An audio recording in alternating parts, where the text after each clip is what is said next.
Ever wonder what stories scare a scary story narrator like me? Well, here are 10 of my favorite scariest stories.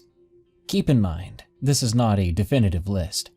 Rather, these are 10 of some of my favorite ones that I can remember, starting from around 2019 and on. So there are some stories I missed that won't appear here. Also, this is very much my opinion. You'll likely enjoy or dislike these stories more or less depending on your own tastes. So, without further ado, enjoy. I have a friend named John, from RJB. On May 19th in 2015, John came home a different man. It was the night that haunts his dreams. I knew him once as a bright, happy, and kind man, but after that night, he was different. John was a forest ranger in Arkansas for 8 years. He was 6'5", never got scared very easily. He was a tough and rather built guy. And on that night, I had pulled into his driveway at around 10:30 p.m. to pay him a surprise visit. I lived in Louisiana at the time. He hadn't made it home from work yet, so I figured he might have had to work later than usual, as he'd said that it happens sometimes. He didn't know I was coming, and I hadn't seen him in 2 years. John pulled up about half an hour after me. He parked beside me and shut off the engine. However, he did not get out. I got out of my little Ford Ranger and walked to the passenger side to open his door. I opened it to see a grown man crying. The smell of alcohol was thick in the air. Obviously, he had been drinking. "John, what's wrong?" I asked him nervously. He continued to cry, so I placed my hand on his shoulder, but he immediately jerked away. "John, it's me, Ryan."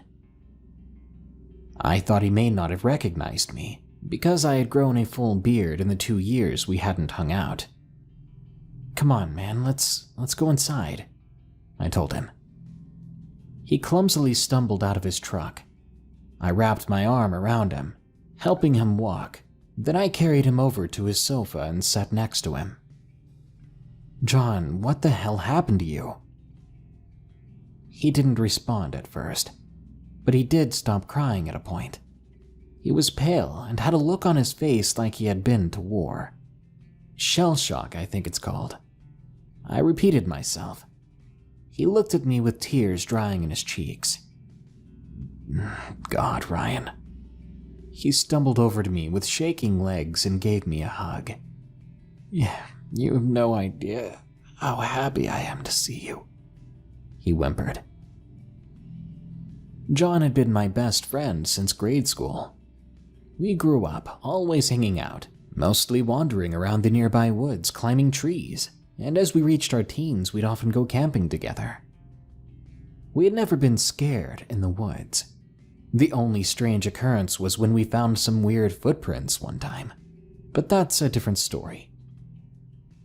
He let go of me and grabbed a bottle of whiskey from the freezer, pouring us both a glass. "Don't you think you've had enough?" I said as he handed me my glass.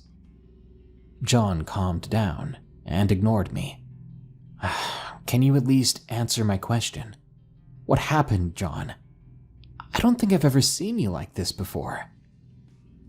Like I said, he'd always been a happy-go-lucky guy. He spoke. "There's some weird crap going on in those damn woods." "What do you mean?" I asked, worried. Ryan, we found a body today," he replied. I was puzzled. I know he had found bodies before, but he'd never been this upset about it. "I'm sorry, man." I genuinely was sorry for him. "Go ahead, tell me everything." He downed the glass of whiskey in no time and poured more in it. And this was different. This wasn't like the other bodies we'd seen. There was something had been eating him, he said, swirling the glass around before he downed a second. I was still on my first. "Good God, John, stop. That's enough," I said, grabbing the bottle and putting it back in the freezer. "Fine," he groaned. I asked him what was eating this man's body. "I don't know. It was like nothing I'd ever seen," he said. I told him to start at the beginning. He spoke. "I was at HQ when we received a missing person call. The woman said she and her husband had been hiking on one of the more remote trails when her husband decided to walk a ways off the trail to take a leak. She waited for 10 minutes for her husband to come back. She yelled for him, but she didn't get a reply. She went into the trees in the direction she saw him go, but she didn't find him. She instead found blood on the ground. That's when she called us. My coworker Bill and I immediately packed our gear and headed to the location he was last seen. We didn't have to go far, because we found an arm about 100 yards off the trail, and the rest of him was about 50 yards further. The sun had already set, but we had our mag lights. When I found him, there was something else, something squatting over him, and I could hear it tearing flesh off his body as it was ripping chunks of meat off him and swallowing them. John began to tear up again, but he pulled himself back together and continued. I shined my flashlight to get a better look at what it was. I should have just ran. God, I just froze, though. Bill was just terrified. We couldn't move. It stood up and turned around towards us, giving us a full view. It was tall, about 7 feet. Its skin was pale, almost gray, and seemed like the skin was painfully stretched over old bones. It was so thin. It had a single large, pure black eye on the left side of its face, too. Its mouth opened, and it made this weird insect-like clicking sound. It didn't even have a normal mouth. It opened up like a bloomin' flower, like petals filled with rows upon rows of teeth. The mouth seemed to vibrate too as it made the sound. He paused, grabbed a cigarette from his pack and lit it. He took a long puff and exhaled. His story sounded insane, but the look of pure fear in his face told me otherwise. From the look of him, he seemed to be telling the truth. Sure, he would sometimes lie to prank me, but those tears, that desperate need to drink, that was all real. Please, go on, I told him, and he did. I pulled out my .45 and took aim. My coworker screamed and ran, so I prayed it'd do some damage, or at least buy us some time. It lunged at me and I fired. It wailed, and I proceeded to empty the clip that I had. However, it still stood there, though it was bleeding bad, but it acted like it was just a scratch. I ran. I'd never been so scared in my life. Jesus Christ, I thought I was gonna die. He took another drag. My lungs, my legs burned. I felt like I was gonna pass out at any second. We made it back to HQ and turned around to see if the thing had followed us, but there was nothing there. We were safe. Or we assumed we were safe. I sat there in disbelief, still holding a mostly full glass of Jack. Oh God, I replied. That sounds awful, John. Don't I know it? But it was so vivid, so real, he said, with trembling hands. Ryan, I'm done working the late shift. The police took a statement and Bill quit on the spot. The police said it was probably a hallucination caused by shock of finding a corpse like that, but I was adamant that what we saw was real. One of the officers pulled me aside and said quietly so no one else would hear, "If I were you, I'd just forget what you saw. It's better to let us handle it." Man, they know what's out there, but they won't tell us details. I'm honestly terrified to go back. Screw risking my life for this job. I'm not going out after dark again." John finished telling his experience. "I'm going to bed now, and I think you should do the same." John got up, gave me a bro hug and a thank you, and went to his room. But I didn't sleep much that night. I know this is a long and pretty unbelievable story, but I do believe there's something in the forests of northern Arkansas. Something who, just by the sight of it, has haunted my friend. Whatever it is, it doesn't care if you have family or friends. It's something that won't hesitate to rip you apart and devour you bit by bit.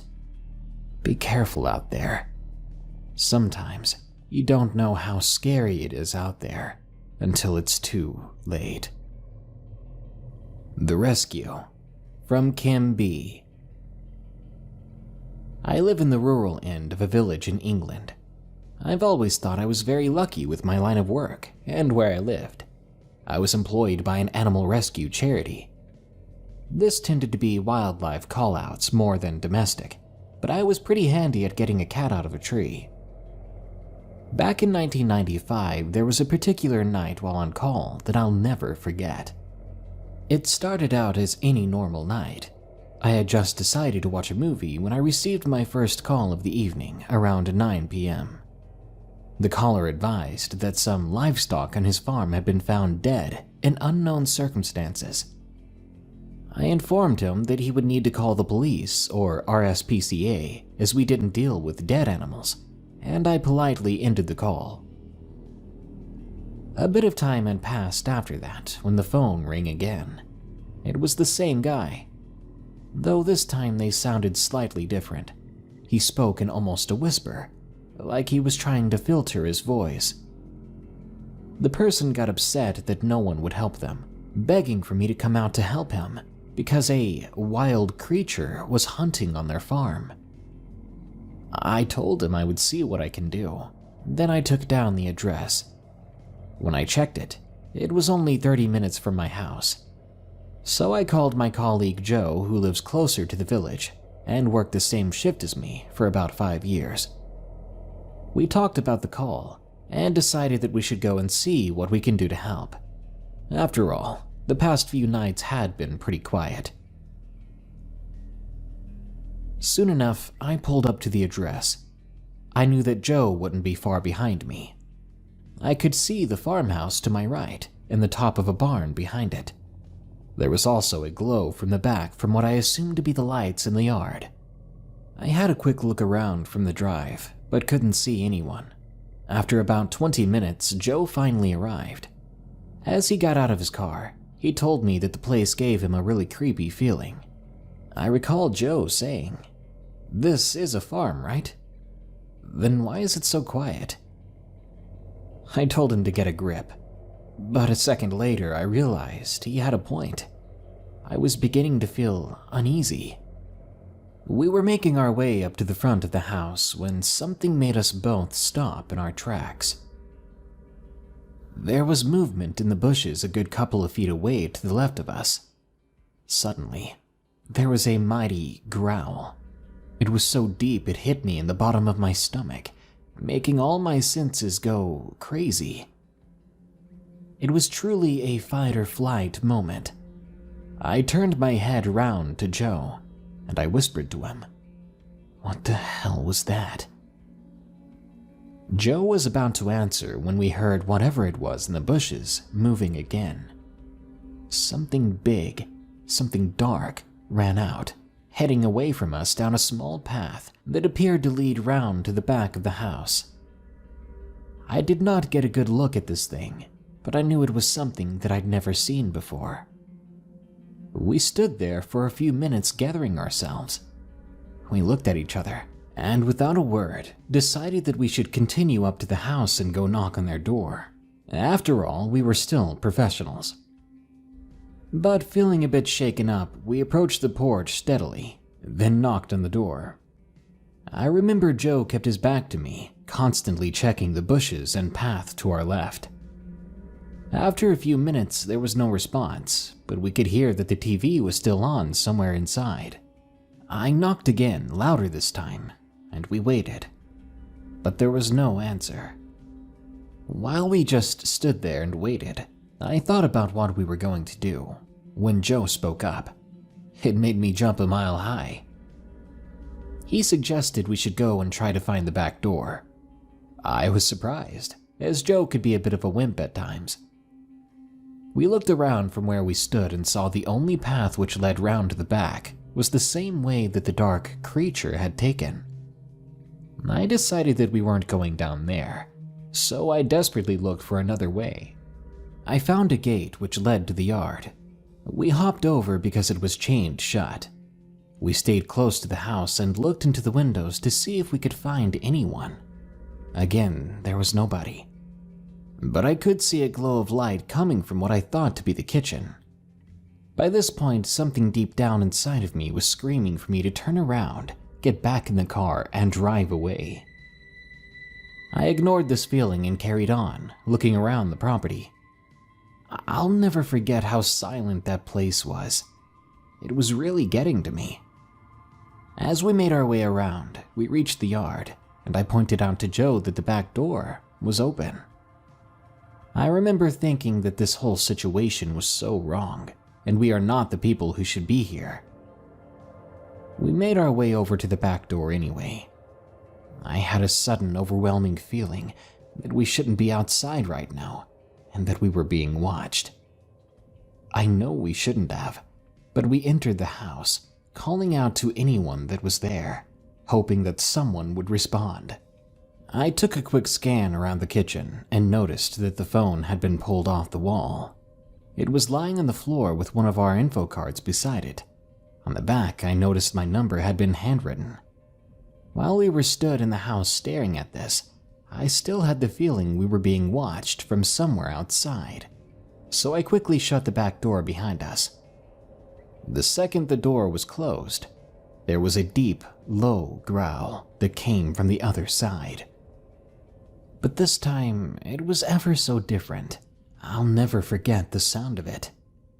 Whatever it was trying to say something. It sounded like broken speech.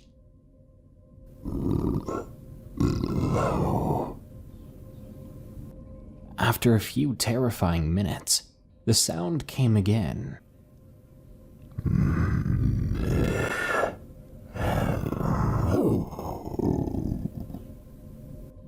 I stood there, utterly petrified. Something then began to scratch at the door, sniffing at it too. I turned to Joe, who had turned pale with fear, gesturing to him to keep quiet. Eventually, the sounds from the door stopped, and I heard it outside moving away. That creature. We stood there like statues for a few minutes, till we felt it was safe to move or make any sort of sound. I thought I should have a look around the house, so I slowly walked through the kitchen into a hallway and saw the glow of the TV coming from a room to the right. I called out again, but this time softer, still terrified and intimidated by that experience at the door. I needed to know if someone was in here, but I was not getting any answer. I walked to the room with the TV in it and looked around. There was no one to be found. I found the remote on the arm of a chair and muted the TV.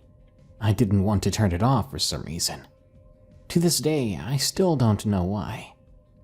I made my way back and noticed a window at the end of the hall left the kitchen doorway. There was something moving just outside of it. The window overlooked the yard of the farm and the joining barns.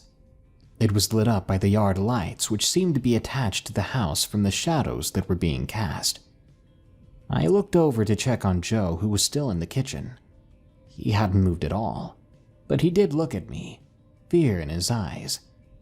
I pointed toward the window near me, which later on he told me he couldn't see from where he was.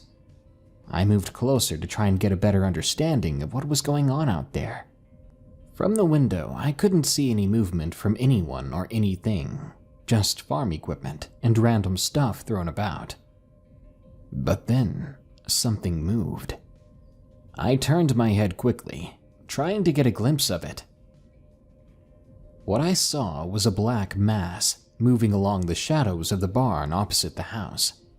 It looked to be sniffing around, like it was trying to find something. As everything else around us was entirely silent, it wasn't hard to hear this thing sniffing and growling. It was still difficult to see what it actually was. From that distance, and with this amount of light, it was just a black mass. If anything, it reminded me of a dog.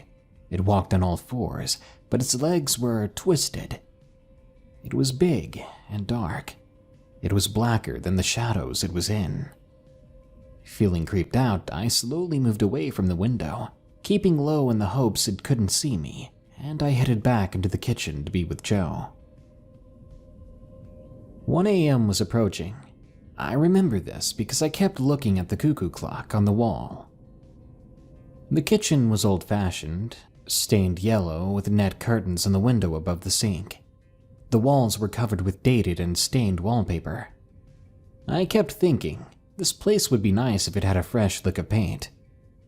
By this point, I was getting very tired and achy from sitting in the same place. Joe and I hadn't said much to each other in the last few hours, in fear of the thing outside hearing us.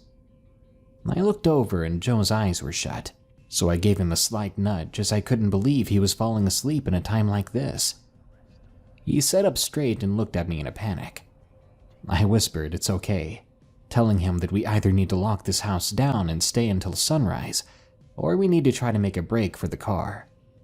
As it was wintertime, the sun would not be rising until 8 or 9 a.m., and I did not want to stay in this place for another 7 to 8 hours. We sat there in silence for a bit longer, thinking over the options. Then, in the distance, we heard the growling again. It sounded like it was getting closer, though. Keeping low, I made a move for the hallway. I headed to the front door to see if I could open it, but the handle wouldn't budge. I thought it must have been locked. Fed up and just generally pissed off because we were stuck in someone else's house, I have to say that I used to have a very short temper. I stood up straight and walked back into the kitchen. The back door was the kind of staple-style door, with a top half and a lower half. I unlatched the top half and screamed at the top of my lungs, "Would you just sod off?" I quickly slammed the door shut, Joe looking at me in utter shock. Then, from outside, we heard the growl again.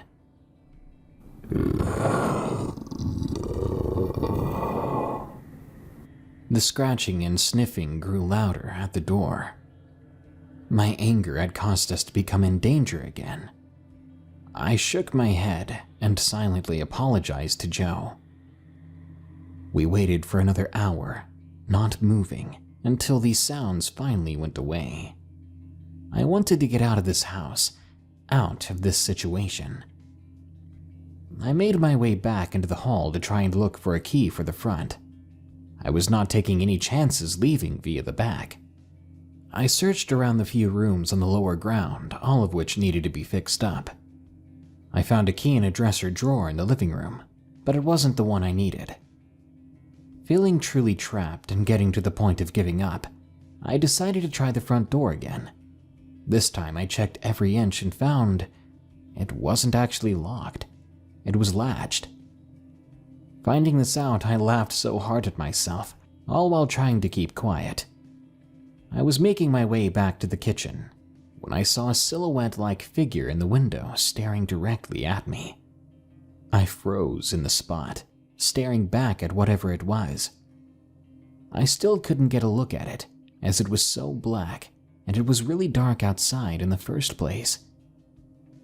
I couldn't see any eyes, but I knew it was looking at me.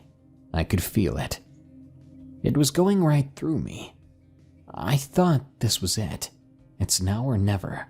I was close enough to the kitchen that I could see Joe's back. I softly called his name through my teeth. Still locking eyes with this creature, I could feel myself getting more terrified. I called out for Joe again, and he finally came over to the doorway. I whispered in a tone through my teeth for him to get down low and that we were going to make a run for the cars. I remember Joe looking at me and nodding his head. I told him to not look toward the window, which was to his left, and to just head to the door. Joe got down low and headed toward the exit. When he made it to the door, I told him where he could find the latch, to get a hold of it, as we were going to run as fast as we could to the cars.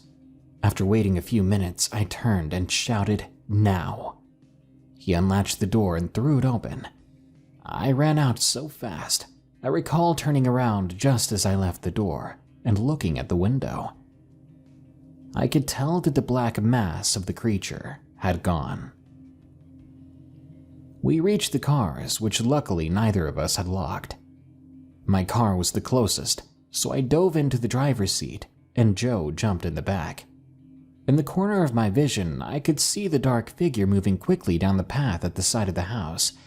It was heading right towards us. This time, I could have sworn I saw it running on 2 legs, not 4, making me even more confused as to what the hell kind of animal it was. Its stride looked awkward and cumbersome. Feeling seriously beyond freaked out, I started the car, and the 2 of us sped down the lane. I went straight to the police station. I had gone so fast I nearly crashed the car. Even though it was likely the police wouldn't believe us, I just wanted to be somewhere that I could feel a bit more safe. When we made it to the station, Joe and I got out, looking at each other, and laughed with relief. Then I looked at the car and noticed that there was a massive dent in the shape of a footprint on the bonnet. It almost looked like a dog's paw print, but it was bigger and misshapen. I looked at Joe and just shook my head. It was now nearly 4 a.m., and I'd given my statement to the police. I knew some of the officers quite well. They saw how scared Joe and I were. They assured me they'd go to check out the farm when they were able to the next day. Not feeling in the right mind to be alone, Joe said I could stay at his house, as it was nearer to the village than mine. We made it to Joe's and we both just sat on the sofa, not really saying much to each other. Joe then realized he had left his car at the farm, so he had a call to make. I must have fallen asleep, as the next thing I knew I was waking up and it was sunny outside. I called the station to check if they had attended the farm. They advised me that officers had been and found that the front door was shut and that they were not able to open it. They could hear the TV on inside as well. This made my skin crawl, because I had muted the TV. They advised that the officers had gained entry through an open rear door and found no one inside. They checked over the barn in the yard and didn't see anything unusual. Joe had asked about his car and they agreed to bring it back for him, as he refused to go to the farm to collect it, even during the day. After a few days passed, I received another call from the station. They had continued their search and were informing me that they had found the farmer, who had locked himself in a small storage room in the barn opposite the house. It took them a while to convince him to leave. Once he was out, he just kept rambling about the darkness and how the shadow had killed his animals. I still do not know what was going on at that farm. I have no idea what we encountered, and this is easily my worst experience working in animal rescue.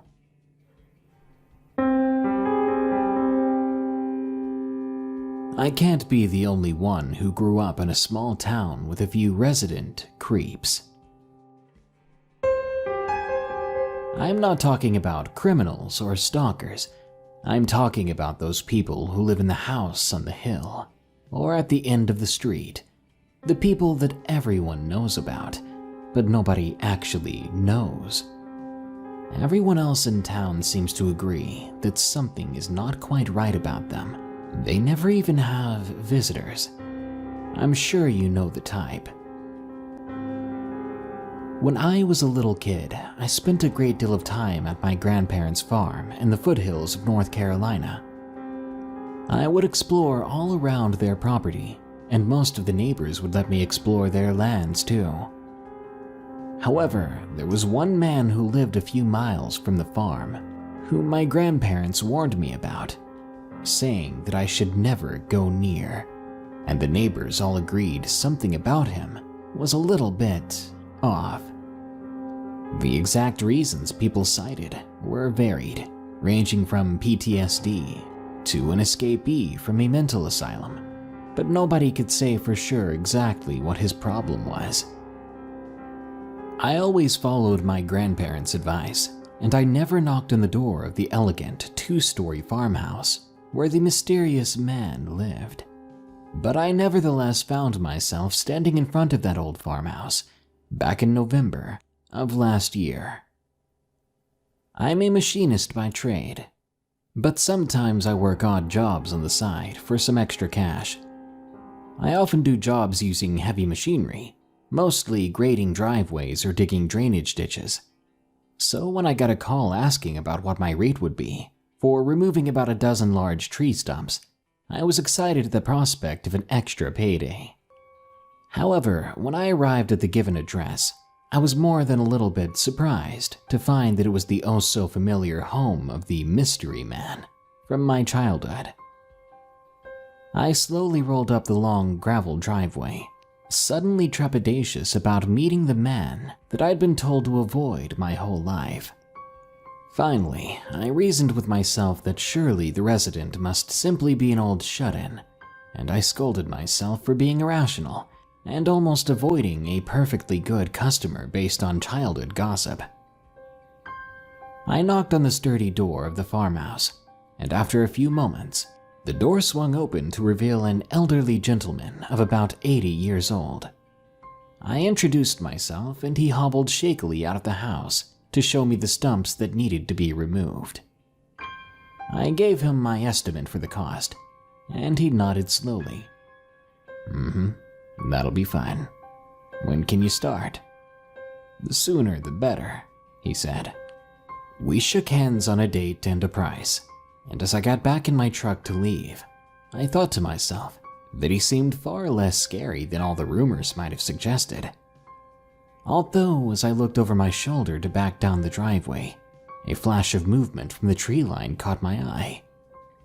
It was only for a second, but I could have sworn I saw a person's face staring out at me from behind one of the trees at the edge of the yard.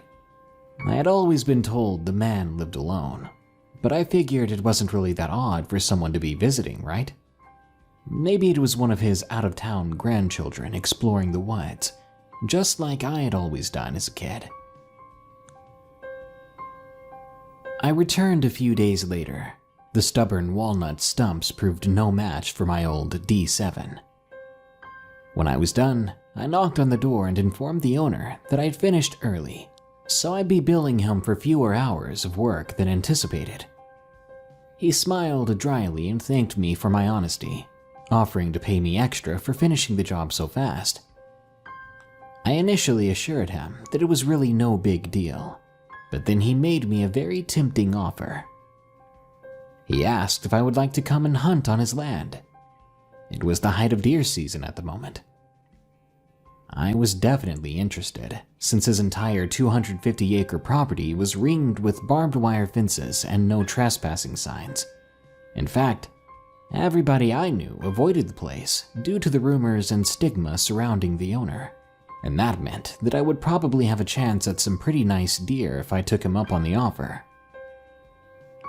I eagerly accepted and thanked him for the opportunity, and as soon as I had a free weekend, I headed out onto the land.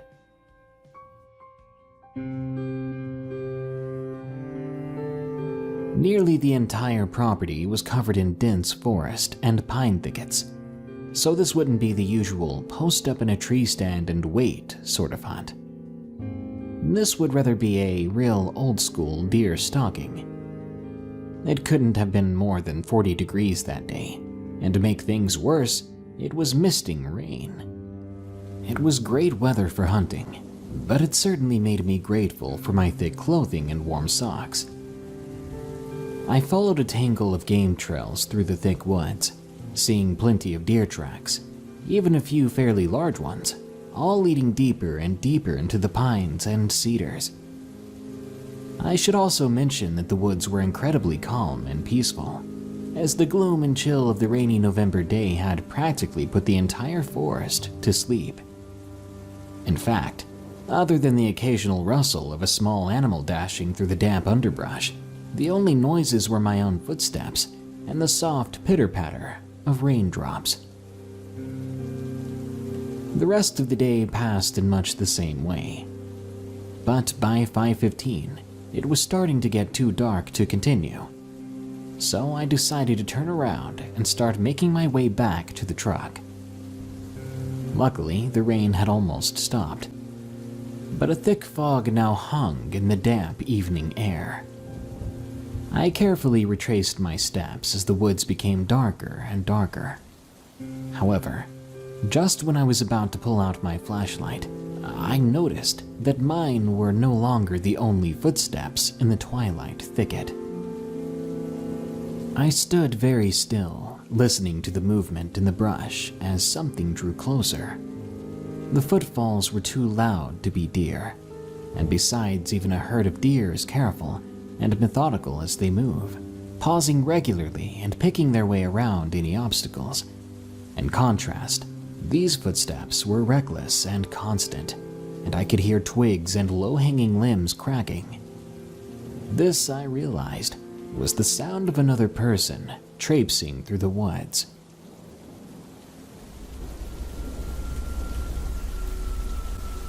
I quietly crouched and hunkered down behind the base of a large poplar tree, making myself small in its shadow. I was worried that whoever was coming might have been a poacher, and I certainly did not want to catch a bullet due to being mistaken for an animal in the murky darkness. As the footsteps grew closer, I realized there was definitely more than one person out there in the fog, and even worse, I couldn't tell exactly what direction they were coming from. I could hear voices too, at least 2, maybe 3, but they sounded muffled, distorted in the thick mist. I held my breath as I listened closely, and I leaned out from behind the tree just enough to look in the direction of the noise. There, about 20 yards away, was the soft glow of an old incandescent flashlight bobbing through the fog, and silhouetted in that light, I could see 3 nightmarish figures. At first, I couldn't even make sense of what I was seeing. The 3 silhouettes looked alien and bizarre, each one an amalgamation of human and animal features. However, on closer inspection, I realized the mysterious shapes were actually people. Strange people.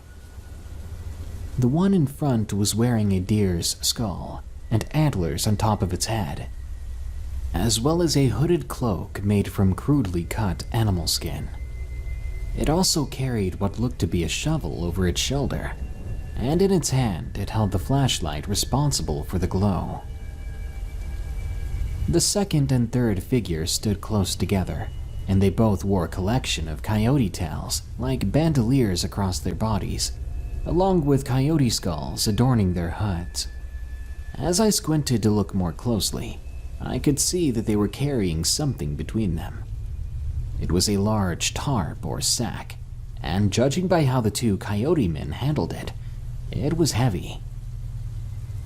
As I watched the surreal column move wordlessly through the undergrowth, there was suddenly a loud rustling in the brush behind me.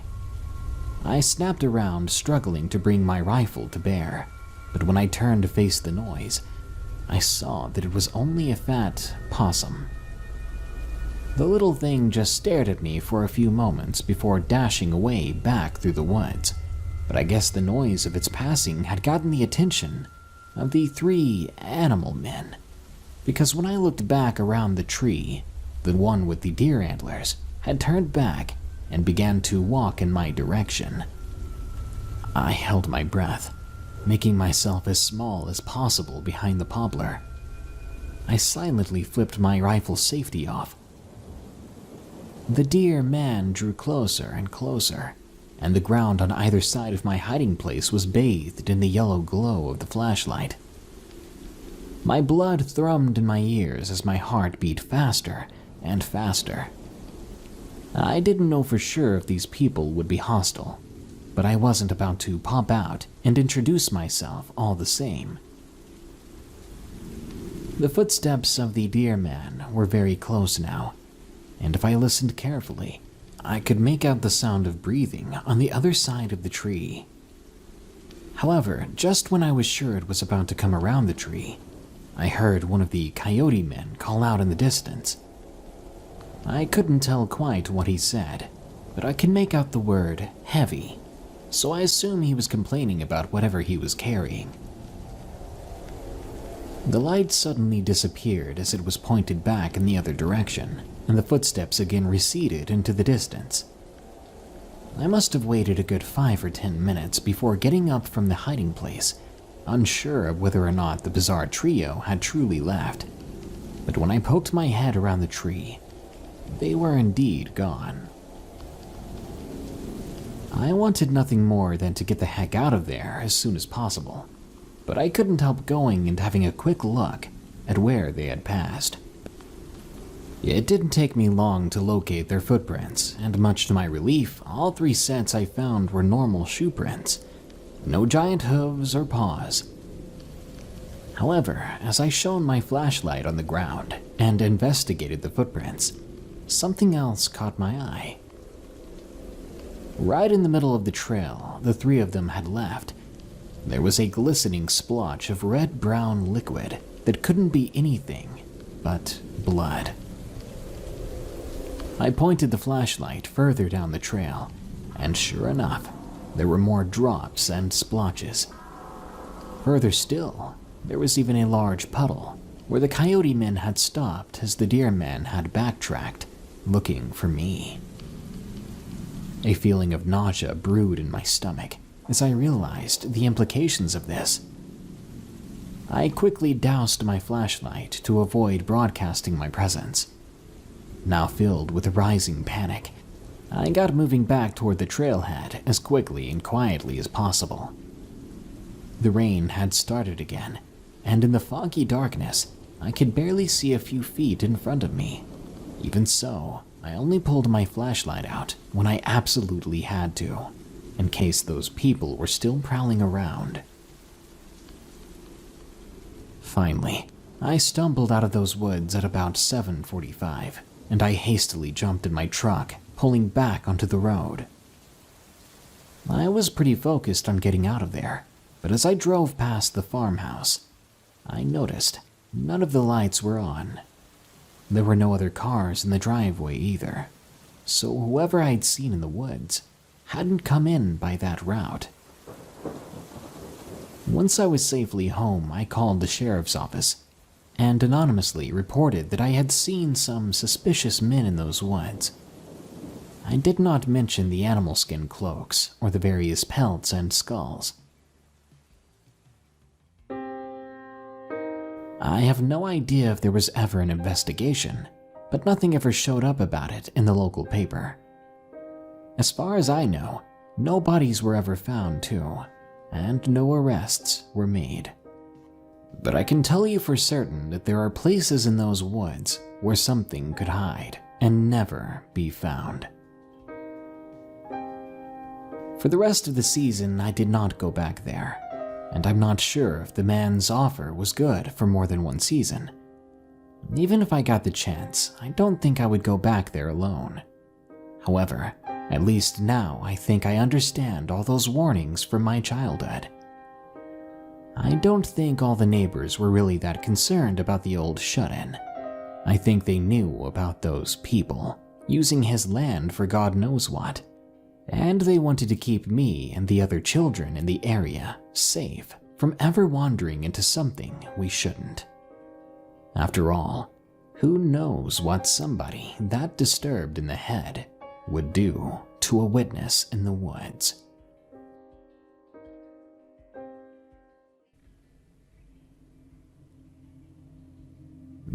Fear from C.T. Flaska. Falling asleep has always been a problem ever since I was young. I thought what had happened back then was a dream, but only just recently was I reminded that it was very real. When I was 10, I would often lay awake in bed thinking about the day that I'd just had, or the challenges the next day might bring. I spent nights watching the lights dance on my bedroom wall as cars went by, or glancing around my room at the few toys I had.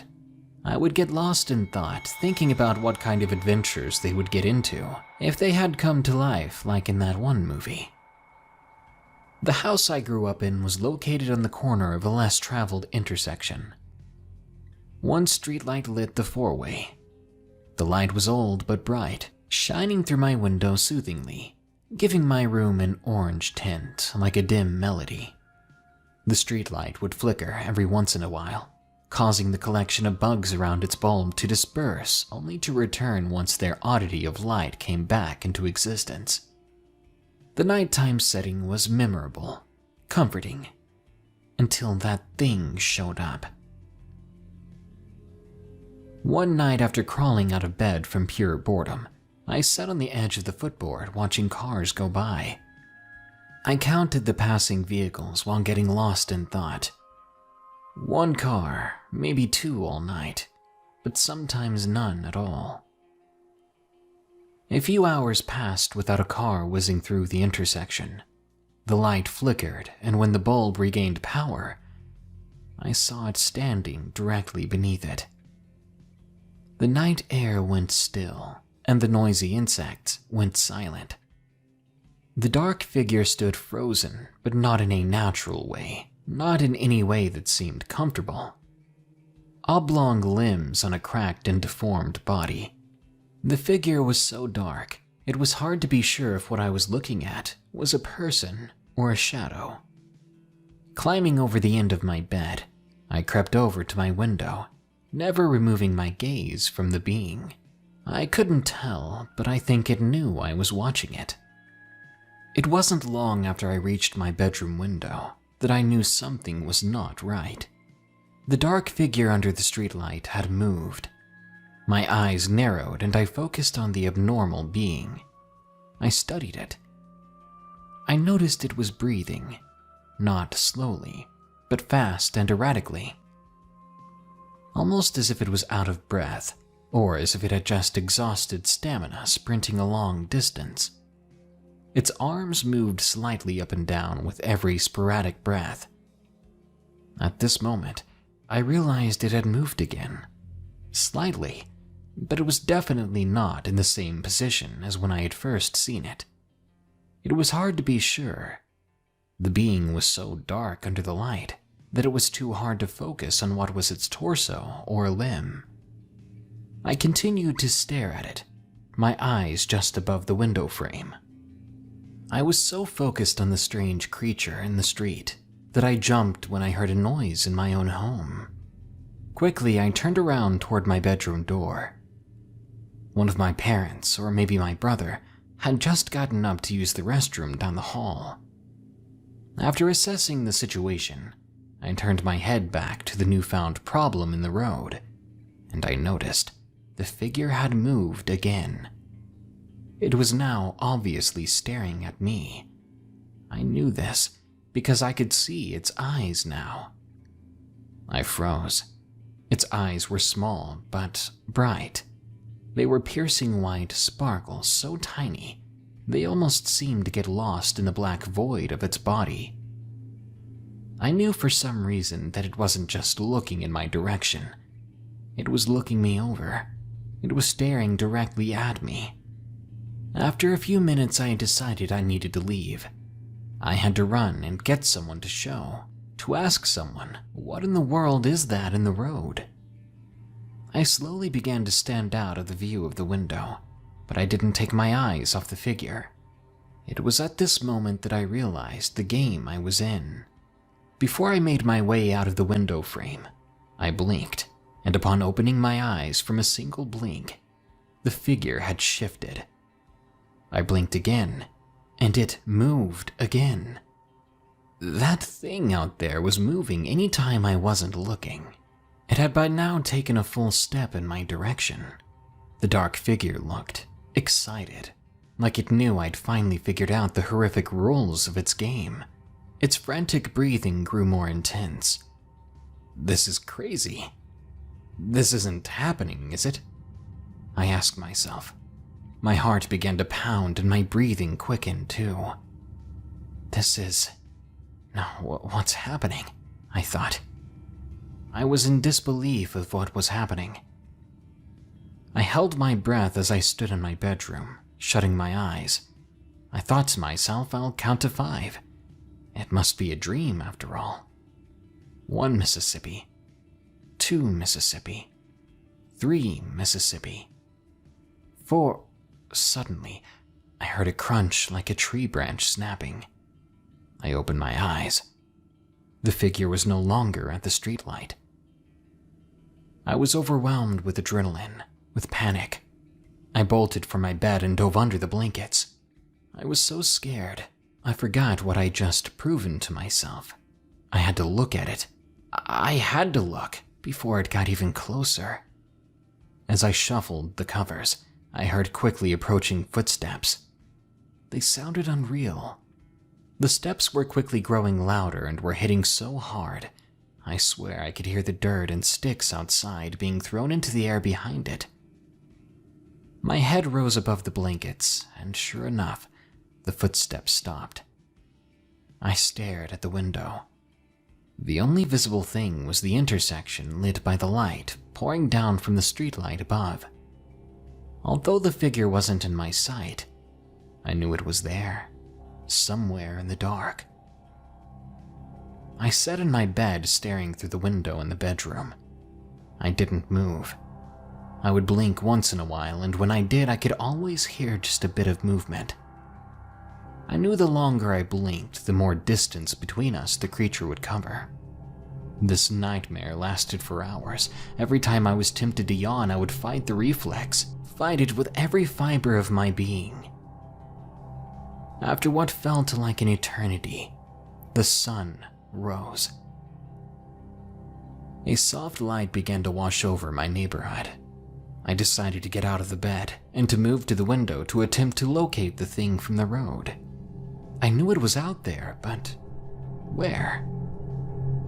I slowly approached the window and was given a much broader view of my yard leading up to the intersection.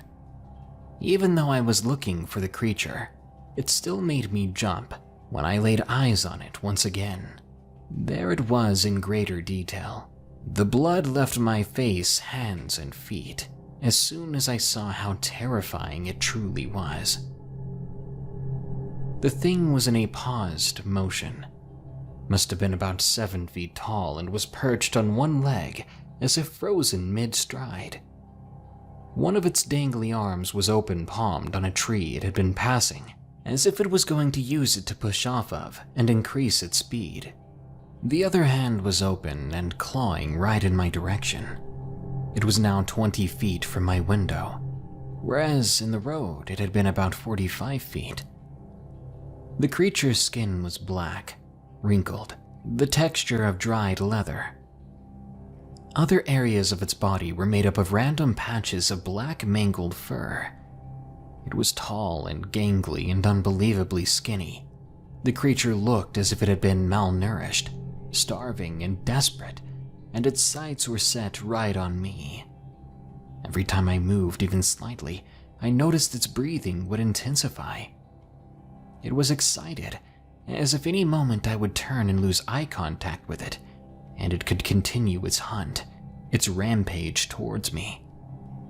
I remembered its piercing eyes and decided to look at them in the small glimpse of daylight I now had. As I lifted my gaze towards its head, the streetlight suddenly flickered. The sunrise was causing the light sensor to diminish the power to the bulb, and it was shutting off. I was tired and not thinking when I flashed my eyes to the light, which I noticed had just went out. My eyes hit the streetlight. The light went out, and I then heard a low growling coming from that creature. The noise it emitted was low and scratchy, and it sent shivers down my spine. I quickly relocated my eyes back toward the creature, and it was gone. I didn't move for quite some time. The creature had vanished, but the last time that happened, it had covered nearly 25 feet in a matter of seconds, so my guard was up. I scanned the yard intensely. I was shaking. I could feel the cool morning breeze hit my cold, sweat-covered body. Minutes had passed and still no change to the absence of the being. A car passed through the intersection. I hadn't even noticed if cars had passed at all since the thing appeared. I still couldn't find it. I was unsure that the thing had vanished at all. Then there was a beep, beep, beeping. I jumped and shot my head around so as to evaluate the sudden noise in my room. It was just my alarm. I threw my head back toward the window. There was still no sign of it. Had the creature finally disappeared? Was it unable to be in the daylight? It vanished as the streetlight went out, so it must be gone. Maybe it can only pound. There was a knocking at my door. I gasped. "Turn off your alarm. It's annoying. Come on, dude." It was just my brother. I sighed with relief and mouthed an almost silent, "Yeah, sorry." Knowing that someone else was within reach, I felt that I could take my eyes off the yard, so I turned to silence my alarm. I felt uneasy. I felt alone and unsure. I sat in bed and covered myself, attempting to regain composure. The day went by, but many questions clouded my head. Was I going to see it again? Could anyone else see it? I told my brother what happened, and he just chuckled at me. Same reaction from my parents, too. Their conclusion was that I had a vivid imagination, so no more scary movies or I'd have more nightmares. This was my situation to handle on my own. To my dismay, it was under the streetlight multiple times after that night. Sometimes it didn't show, but that didn't mean I was just going to bed like nothing happened. I mean, there was no instruction manual to this thing. All I knew was I had to stare at it, blink sparingly, and under no circumstances nod off. I made that mistake once, and it nearly cost me my life. After a few nights of this, I had a good system going. I would blink about 20 times per hour, so by sunrise, it would only have made it a few steps, which at that point was only the beginning of the lawn. The system worked so well that I became bored. Boredom led to drowsiness. One night, I repeated what I'd done most every night for a couple of weeks. I didn't even remember shutting my eyes, though. I only recall jumping awake to the sound of the screen bursting off the window. My eyes met the creature as it was now frozen in place. One foot on the bottom of my window, and a hand at either side of it, as if it were ready to launch itself at me. Its breathing changed from fast and frantic to slow inhales and exhales. Calm, like it was sure it would finally get to me. Huge gnarled teeth and unblinking white eyes had expressed anger and yearning. I stared for the remaining hours, and once that sunrise hit, it vanished once again. This nightmare lasted about a month, and then it just stopped showing up entirely. I stayed awake as much as possible the next year after that, until I slowly began to gain a normal life back. 5 years passed, then 10. Now I'm 32, sitting at my desk writing this post at about 6:30 a.m., with a cold cup of tea to keep me company. I'm submitting this experience everywhere I can, in an attempt to reach out to someone who may have been this thing.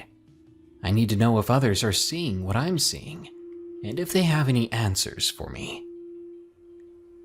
I'm asking because I think it's back. Last night, it managed to climb up 4 stories to my apartment's balcony. I accidentally spotted it on my way back from the kitchen with a hot cup of tea. It was only just getting its other leg over the railing outside the sliding door.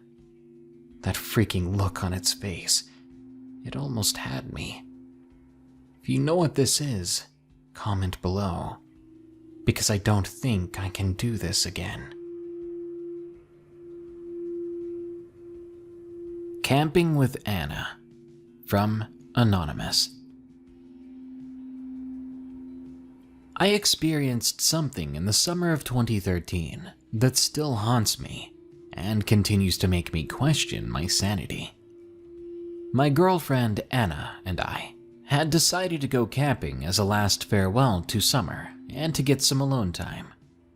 She'd be going back to college soon after, and I wouldn't see her as often. We'd been together for over 2 years then, and I was completely head over heels for her. I was even thinking about asking her the question. So on a weekend in early August, I packed up my camping gear, driving 45 minutes away to the park we often frequented. It was a nice park, thick with trees and wildlife, along with a small creek running through it. We knew the area well, since my friends and family had camped there since childhood. I sent a text to Anna after parking my car, letting her know that I'd made it, and I'd set up camp in our favorite spot.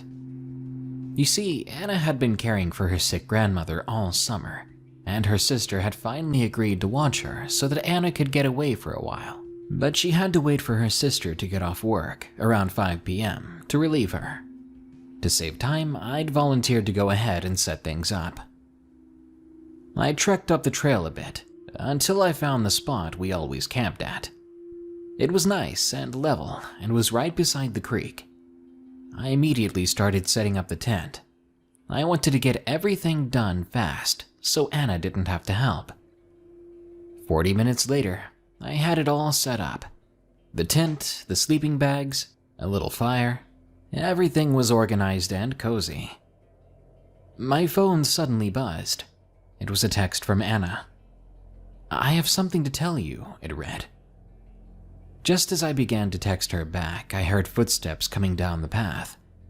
My body tensed up a bit, because you can never tell what kind of people you might run into out here.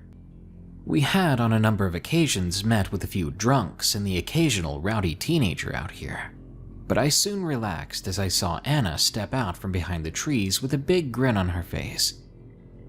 I walked up and hugged her, scooping her up off the ground a bit to make her giggle.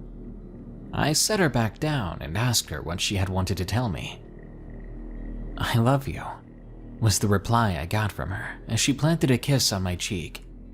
Her voice, though, it sounded different, and her lips were chillingly cold.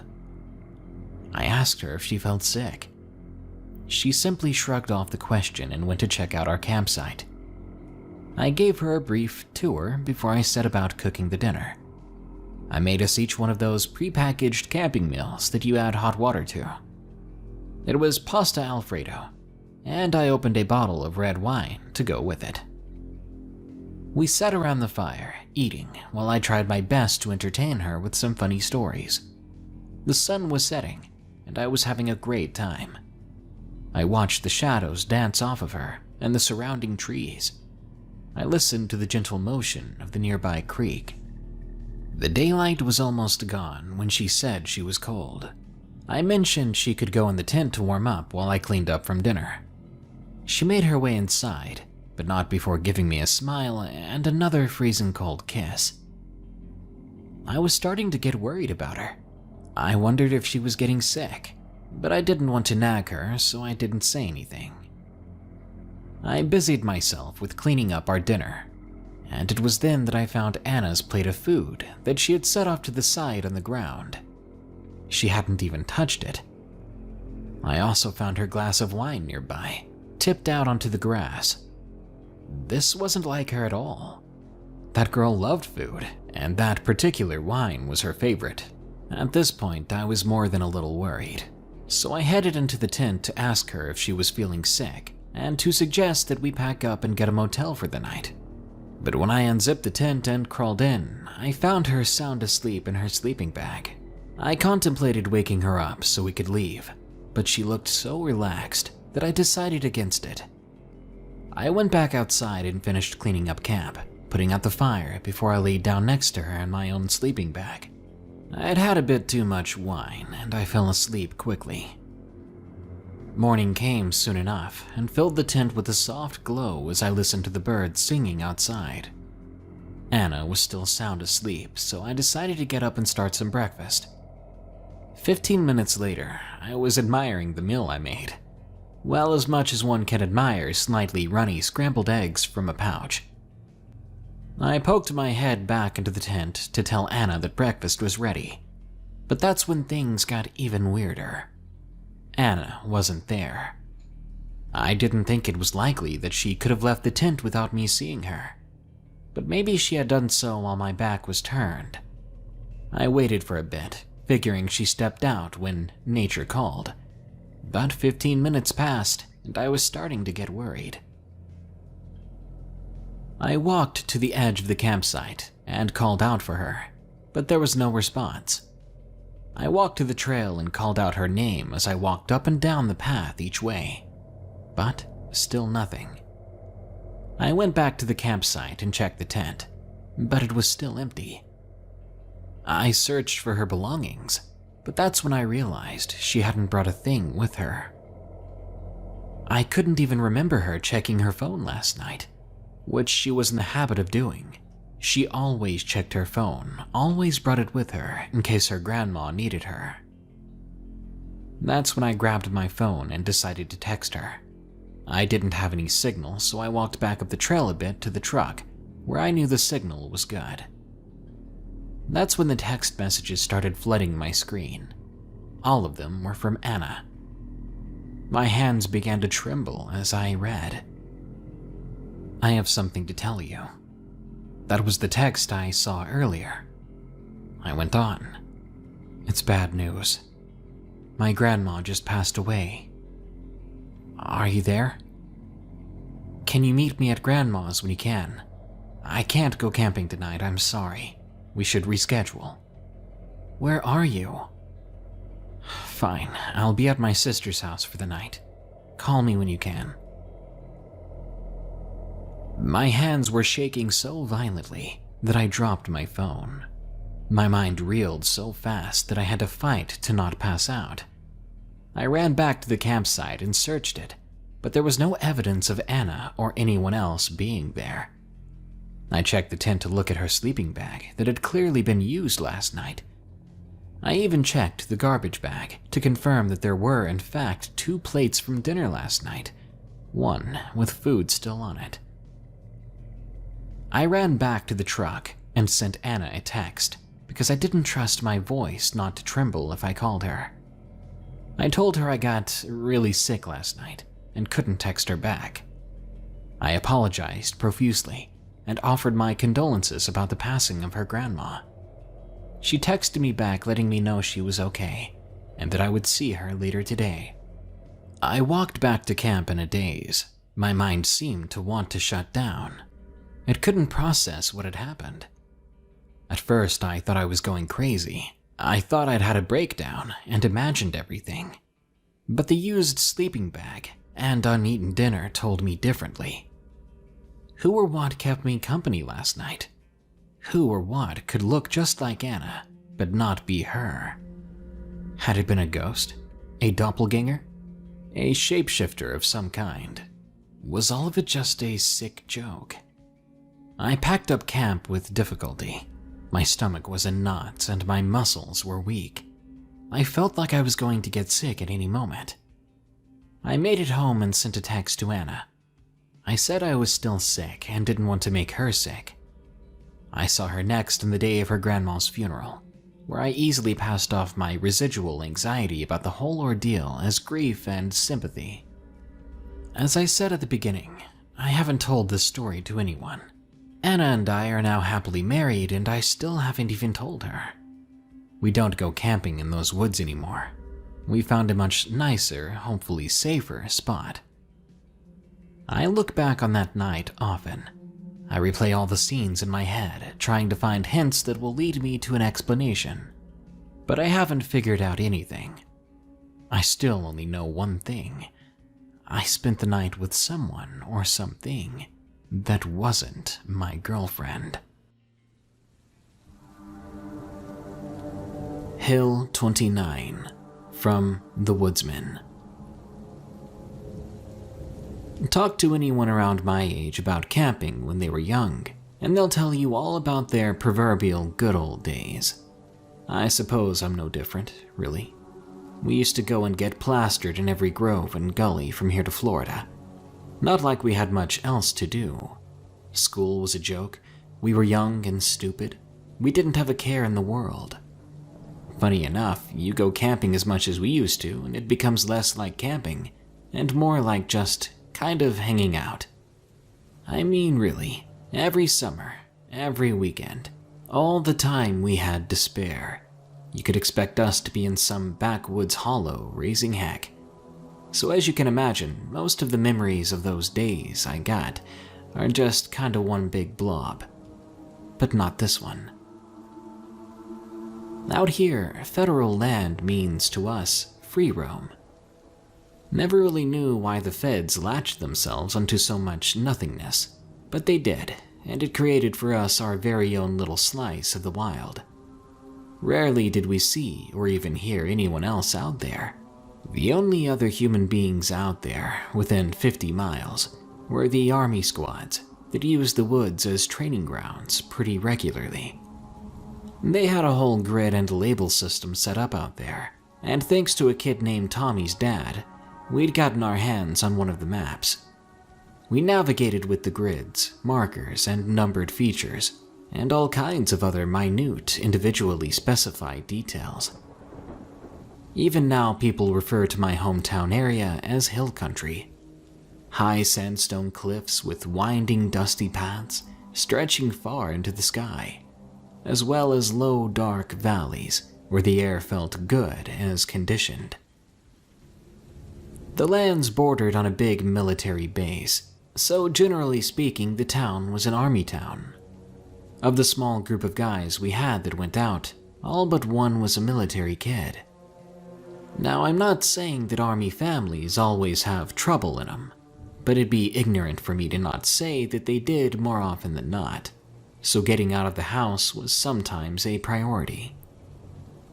And so we'd load 2 or 3 old pickup trucks with our green army bags and put on our green army coats, heading into the endless green valleys and ridges. Not long ago, parks and the like weren't really maintained as well as they are now, and federal lands had basically no management in comparison. Dirt roads and dilapidated fences made up the border of the nearly untouched open expanse. There were hardly even trails, and half of them were cut by us. Cell phones weren't really a thing we had, so to keep in contact we used radios. A friend of mine, Mika, was a real whiz with that kind of thing. I was never really considered the brightest of kids, especially when it came to electronics, so I had rather basic understanding of how the radios worked. What I did know was that the hilly terrain messed with them, so when we had 2 separate groups, we'd have to set up a small relay tower, and then take it down at the end of the trip. Nothing major, just a small little tripod thing in a little black box, propped atop one of the many numbered hills. This particular trip happened late summer. Our senior year of high school was to start up soon, so we had a pretty sizable group. It was me, Tommy, Mika, Porter, Herschel, and another group of 6 who'd be across a cliffside from us, some of Herschel's friend, a guy named JT, and some other kids we sorta knew. We were all set for a week-long, beer-fueled send-off to the summer of '86. Stupid? Yeah. Fun? Also yeah. Anywho, we loaded up the same old way. Couple of beater cars headed up and down the winding valley roads. Pushing about 8 o'clock, we pulled off onto some back road, bounced up and down along the old dirt path for a few miles, and eventually parked in a little clearing. The 2 groups split themselves and unpacked their bags from the trucks, reviewed our plans, and got ready to roll out. Herschel, Porter, and Tommy would head off on the south side of hill number 29, along the 38003 line, and the other group would work their way along the close side of hill number 28, ending up somewhere along the 36-001 area. It became mine and Mika's job to work our way up 29 and set up a communication tower, so the two groups could keep in contact. Everyone set off like a little pack of GIs, eventually diverging our separate ways. Mika and myself, with pieces and parts lashed to our pack frames, began the ascent to the sandy reaches of 29, as the rest of the guys headed deeper into the rapidly darkening woods. We made up our minds to be swift about the task, as it would be pitch black within the hour, and our flashlights weren't exactly the brightest. The climb was rough in patches, with rather sheer rock slides that were only made navigable by the protruding roots that served as our natural handholds. We made it to the peak area as the sun was setting, and worked out a setup for the tower. Soon it was erected and ready for relay. "Hey Jake, think we'll pick anything up?" Mika had a set of headphones plugged into the box, rotating a dial. "Dunno. Probably not. How strong is it?" I replied. "Oh, if we heard anything, it'd be army in the area. Save for that, I'd be surprised if anything were close enough," Mika answered, while digging into the OD green carrying case. He produced another set of headphones from somewhere within the plastic box and gestured for me to take them. I slide them down over my ears and listen in. I can faintly hear Mika's as the static flickered back and forth over the radio. Little but faint murmurs came through, and static to fill the gaps. Mika sat back, looked at the device again, and switched a dial over. A sudden new patch of static filled my ears, as Mika began to carefully rotate the knob. For a minute I thought we'd hear nothing, when the radio picked up the faintest of signals. I could only pick up small phrases between the static. "We'll go right side, over the south, back on the..." Faint ramblings faded in and out of our hearing. "Target 0079 is within 03, moving west at... Roger, stay vigilant."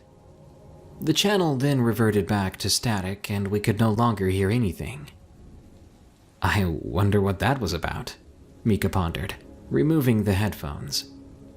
"Probably some army drill or something," I replied, placing my own headphones back into the case. The sun was getting really low. "Well, we ought to be getting down to camp. At this rate, we'll be getting there by dark. If they don't have the fire set up by now, I'll strangle one of them." He trailed off as he packed his things.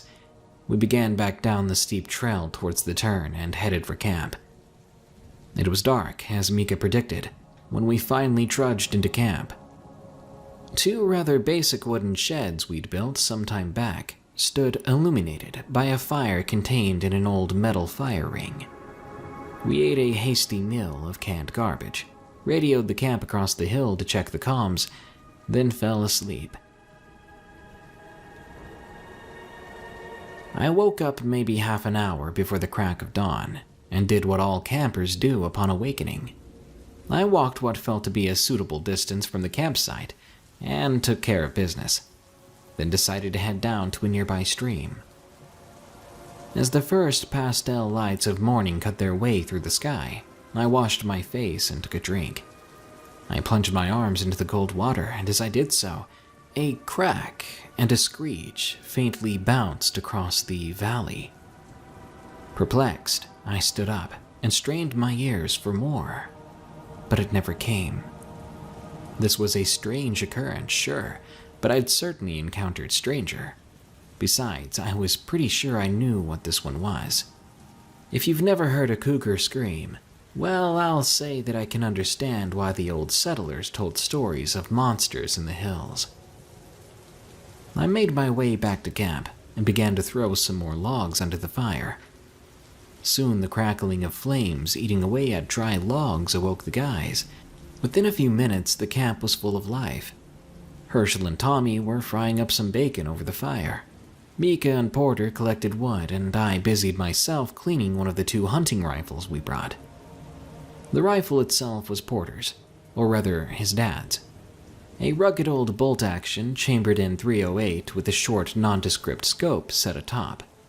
The other rifle, Tommy's, was a touch newer, a sleek, slender .22 made for small things, squirrels and the like. For today, we'd planned a short hunt, as it may just be the only full day when we weren't drunk or hungover. After sitting down to eat our breakfast, and some messing around with each other, we loaded up our packs, then set off with either rifle or binoculars in hand. Porter and I would set off on the mid-elevation areas in search of deer or anything else substantial, and Tommy, Mika, and Herschel would go about bagging some squirrel or rabbit. Neither of those animals were in season, but that wasn't something that was enforced, nor that anyone really cared too much about for that matter. Each group took a radio and took off. As we trudged into the woods, light flecks of rain began to mist across our shirts, and soon warranted a deployment of our army ponchos. The cliff trails were soon slick with mud, as our leather boots left tracks behind us. Every now and again we would stop at an overlook, scan with scope and binoculars, and see what we could find. We saw some light movement on the other side of the valley, and very little aside from that. We walked on into the afternoon in the misty rain, stopping to have some lunch of canned sausages and sandwiches. Soon we were on the move again. The rain began to fall with more force, now at a full rainstorm pace. On one of our stops to search the valley, Porter picked up more movement. "There, next to the pine," he said in a subdued breath. "Yeah, I got it," I replied, equally as hushed. "Buck?" "Yep," he excitedly whispered. He began to dial in his scope. I heard the click of his safety moving into the offsetting. A shot suddenly cracked through the valley, followed by 3 more in rapid succession. The deer raised its head, turned for an instant, and took off into the woods. "Dang it," exclaimed Porter, lowering the rifle. "Ugh, Tommy. Why'd we give him the rifle again?" he said with a disappointed chuckle. "Never was a good shot. Surprised he got more than 1 in, though," he trailed off. "I don't know. Something seems a little weird about that. Let me radio in," and my words were cut short by a burst of noise from the radio in my hand. "Porter? Jake? The heck did you find that took 4 shots to take down?" garbled out of the black box. Porter and I exchanged a brief, "Wait, what?" look before I pressed the button and raised the comm to reply. We were just about to ask you the same thing." A moment passed with no reply. "This rain is real bad. The radio cut out abruptly. "Mika?" I asked into it. "Radio check, do you copy?" No response. "Well, dang," Porter said aloud. "What do you think we should do now?" "The weather's too bad to stick around. I think they'll think the same and head back to camp," I replied. "Probably not a bad idea. Let's get moving," Porter said, flicking his safety back on and sliding 2 caps onto the scope. The sound I heard at dawn rang out from the same vicinity of the shots. "Huh," I said, confused. "I heard that same sound this morning." "Mountain lion?" Porter theorized. "I guess," I replied. "Creepy things, huh?" Porter nodded in agreement, but I could tell something didn't sit right with either of us. Nevertheless, we began the trek towards camp, winding down the slick, twisted face of the rocks. Our packs grew heavier and the sun crept lower by the step. We made haste towards the campsite and arrived at around 5 p.m. Porter and I took refuge in one of the old Adirondack shelters around what remained of the morning's campfire. We sat our now damp packs down, hung up our rain gear, and changed clothes. We sat down in the back of the shelters and waited for the rest of the folks to arrive. An hour passed by, and both myself and Porter began to get anxious. Our nerves were calmed by the soft sound of footsteps and twigs breaking in the near distance.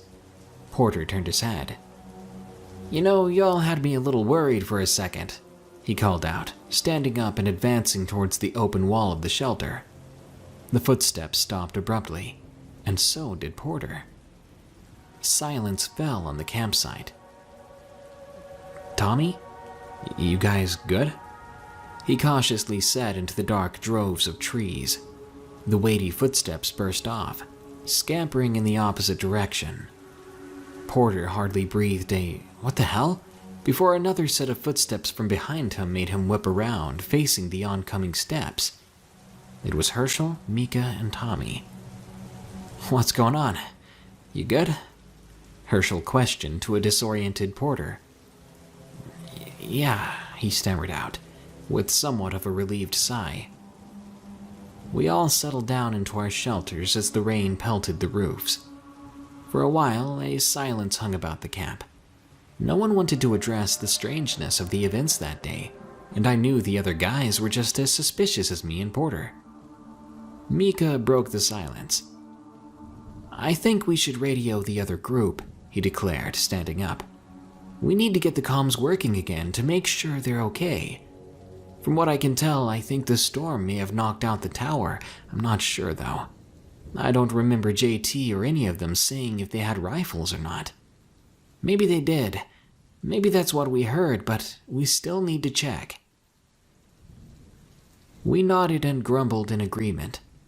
The plan was that Mika, Herschel, and myself would work our way back to the station atop 29, figuring out what was wrong with the relay, then contact the other group. Porter and Tommy would stay at the campsite, waiting for contact from us. With our bags packed and ready to move the next morning, we skipped dinner and laid down for the night. The sounds of the rain pouring against the shelters put us to sleep. I rose at first light, which was shrouded in the grim clouds that still bore rain. With some difficulty, I was awakened by Porter, who was up before anyone else. The rest of the group followed. "You think this bloody rain will ever stop?" groaned Tommy, cracking open a can of beans. He placed 4 more cans into the struggling fire, lids open, and gave each a stir. All of us got dressed and laced our boots, checking on our bags and getting ready to set out. We joked around a bit while digging our spoons into the burnt cans, eating a quick meal. "I'm honestly not too sure what happened to the relay," Mika said between bites. "It's never done anything like this before. It should have been able to make it through a storm 10 times this fierce." We all exchanged somewhat uneasy glances. For the first time, we collectively acknowledged the strangeness of the trip's occurrences. The moment passed, and we prepared for our trek. I slung my backpack on, donned my poncho, and watched my 2 companions do the same. Porter and Tommy began to find something to keep themselves, collecting and splitting wood, cleaning a rifle, and things like that. Mika and Herschel began to move towards the trails, and I followed. We soon found ourselves amongst the endless, pointless ups and downs that inhabited these woods. The soft pats of rubber-soled boots became our soundtrack as we moved about the forest. After a while, the rain let up, and we became bored of the sounds around us. We started to talk. "I thought this trip would be a little less, weird," Herschel said, echoing our thoughts. "Me too," I replied. "I hate being on edge out here." "I think we're thinking too much," Mika sighed. "Let's forget about all this creepy garbage and drink some beer or something." Truer words were not spoken the rest of the trek. Eventually, we reached the base of the hill. The sky grew dark again as we neared our route. The slick limestone faces above peered down at us, as a bear might to a mouse. Plant life grew all down the sides and along the length of the ridge's spine. Great boulders and minuscule pebbles stood alongside each other, perched high above the dark recesses of the grounds beneath. With a grunt aloud, Herschel was the first to start the steep ascent. The climb of sorts followed a series of crags and faces as it worked its way up. Parts of the hill were little more than inclined hiking. Others were more akin to rock climbing. I certainly felt my pack the whole time, as it gave the slightest of pulls on my back, away from the hill itself. We made good time of the hill, and soon we found ourselves rapidly nearing the peak. Each of us found ourselves a small seat atop the hill, taking a drink of water and breathing hard. The sun was just past its midpoint, and the view across the valley was unparalleled. A hush crept amongst us. We all felt a stark tranquility. The overlook gave us a look into all that was the valley, with its tall, dense green shadows and looming hills as far as we could see. For a moment, we were all at peace.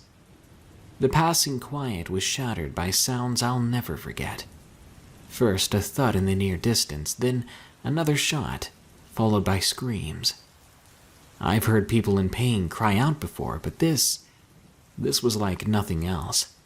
Pure primal shrieks of absolute pain and terror. I could feel the fear in my ears as the screams ripped across the valley in front of us, echoing off the distant hills.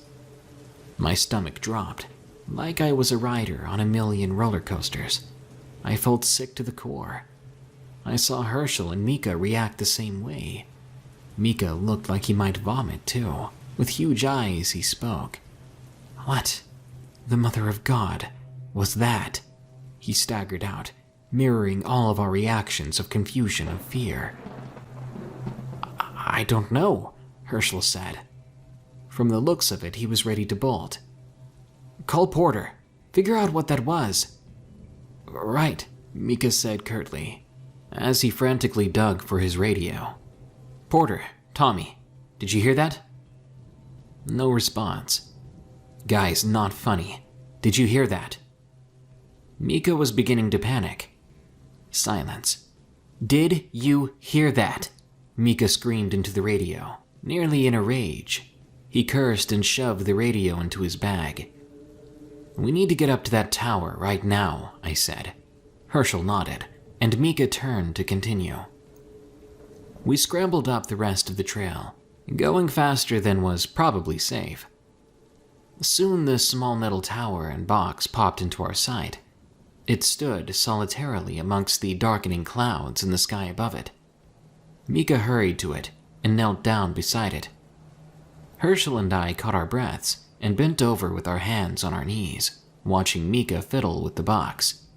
His face suddenly went pale. What? Herschel asked, to no response from Mika. "Mika," I shouted, snapping him out of it. "Someone messed with our relay," he said, quietly, still not looking back at us. "What?" I asked, confused. "Someone messed with our relay," Mika shouted. "Someone cracked into it and battered the dials and bloody turned it off." Mika was growing angrier by the minute. "What the heck?" Herschel spat. "Who would do that? Who else is even out here?" I don't know, Mika dejectedly stated, cooling down. "I don't know." "Can you fix it?" I asked, determined. "Yeah," he replied. "Give me a minute." Herschel and I looked on as he reset the dials and flipped switches. Suddenly, the radio sprang to life. "Negative. Sighting was 301-2 north side, looking for a visual on..." "Roger, we'll go." A stern and regimented voice faded in and out. We all recognized the tone of the man's voice as military. "Looking for visual. 0079 is within... would be north side of hill number 29. Over." We all went pale. "Stay sharp. Move in. Over and out." Did he just say... Herschel trailed off. "Yeah," I replied, with the lump in my throat. "North side of 29 is... that's where JT and his guys are," Herschel said, realizing what was happening. "Get them on the radio," he said to Mika. "The radio." "One sec," Mika replied, rapidly moving dials. "Get them on the freaking radio," Herschel shouted. I am, give me a bloody second." Mika lashed out, turning dials with more urgency. He whipped out his radio. "Hey, JT, whoever has the radio, this is Mika. What the heck was that?" An indistinguishable garble flooded the radio. Mika cursed and adjusted more dials. "Repeat," he commanded with authority into the microphone. "Who is this?" came back through. "This is Mika. We're on the other side of the hill from you," Mika said quickly with utmost urgency. "Oh, so you're the punks who have been screwing with us, huh? Well, piss off." The radio replied. What are you talking about?" Mika responded, confused. "It's not funny, dude. Screaming and shooting stuff in the woods is just a dirtbag move." "That wasn't us," we replied. There was a pause. "What do you mean?" The radio responded. "It wasn't us. We're trying to figure out if you're okay." Mika was growing in anger again. "What? I mean, yeah, we're shaken, but no one's hurt. JT said he'd been trying to reach somebody. I guess that was you guys. We've been in this cave JT and some other guys found a bit north. We're gonna hang tight and hopefully this crazy junk'll stop happening." "Maybe not a bad plan. Stay in contact. The radio should be working now." "Will do. Sorry about the misunderstanding." "It's no big deal. Just stay safe." Mika set the radio down and sighed. We paused for a moment and thought about the events we'd just witnessed. Mika called down to Porter, who said they'd faintly heard the noise and had tried reaching us. He said they'd stay and make contact with the other group to try and set up someone to reliably contact.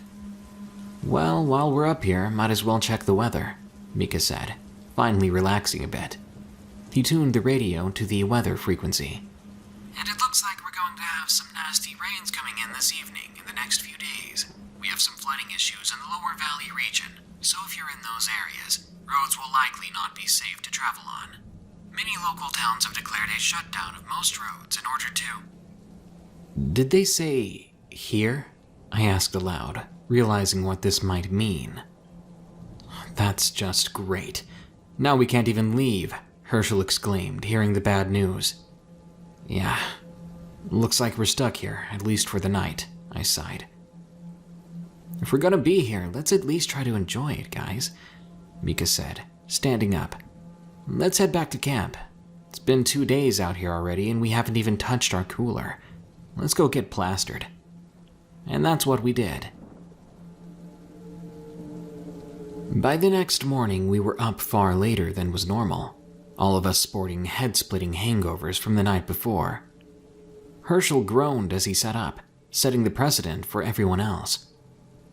We all slogged up slowly, and doggedly set about our tasks.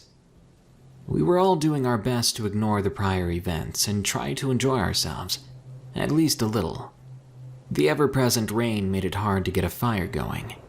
Fortunately, Porter and Tommy occupied themselves with the acquisition of firewood the day before, and had stored nearly half a cord in the shed, using the old maul stored there.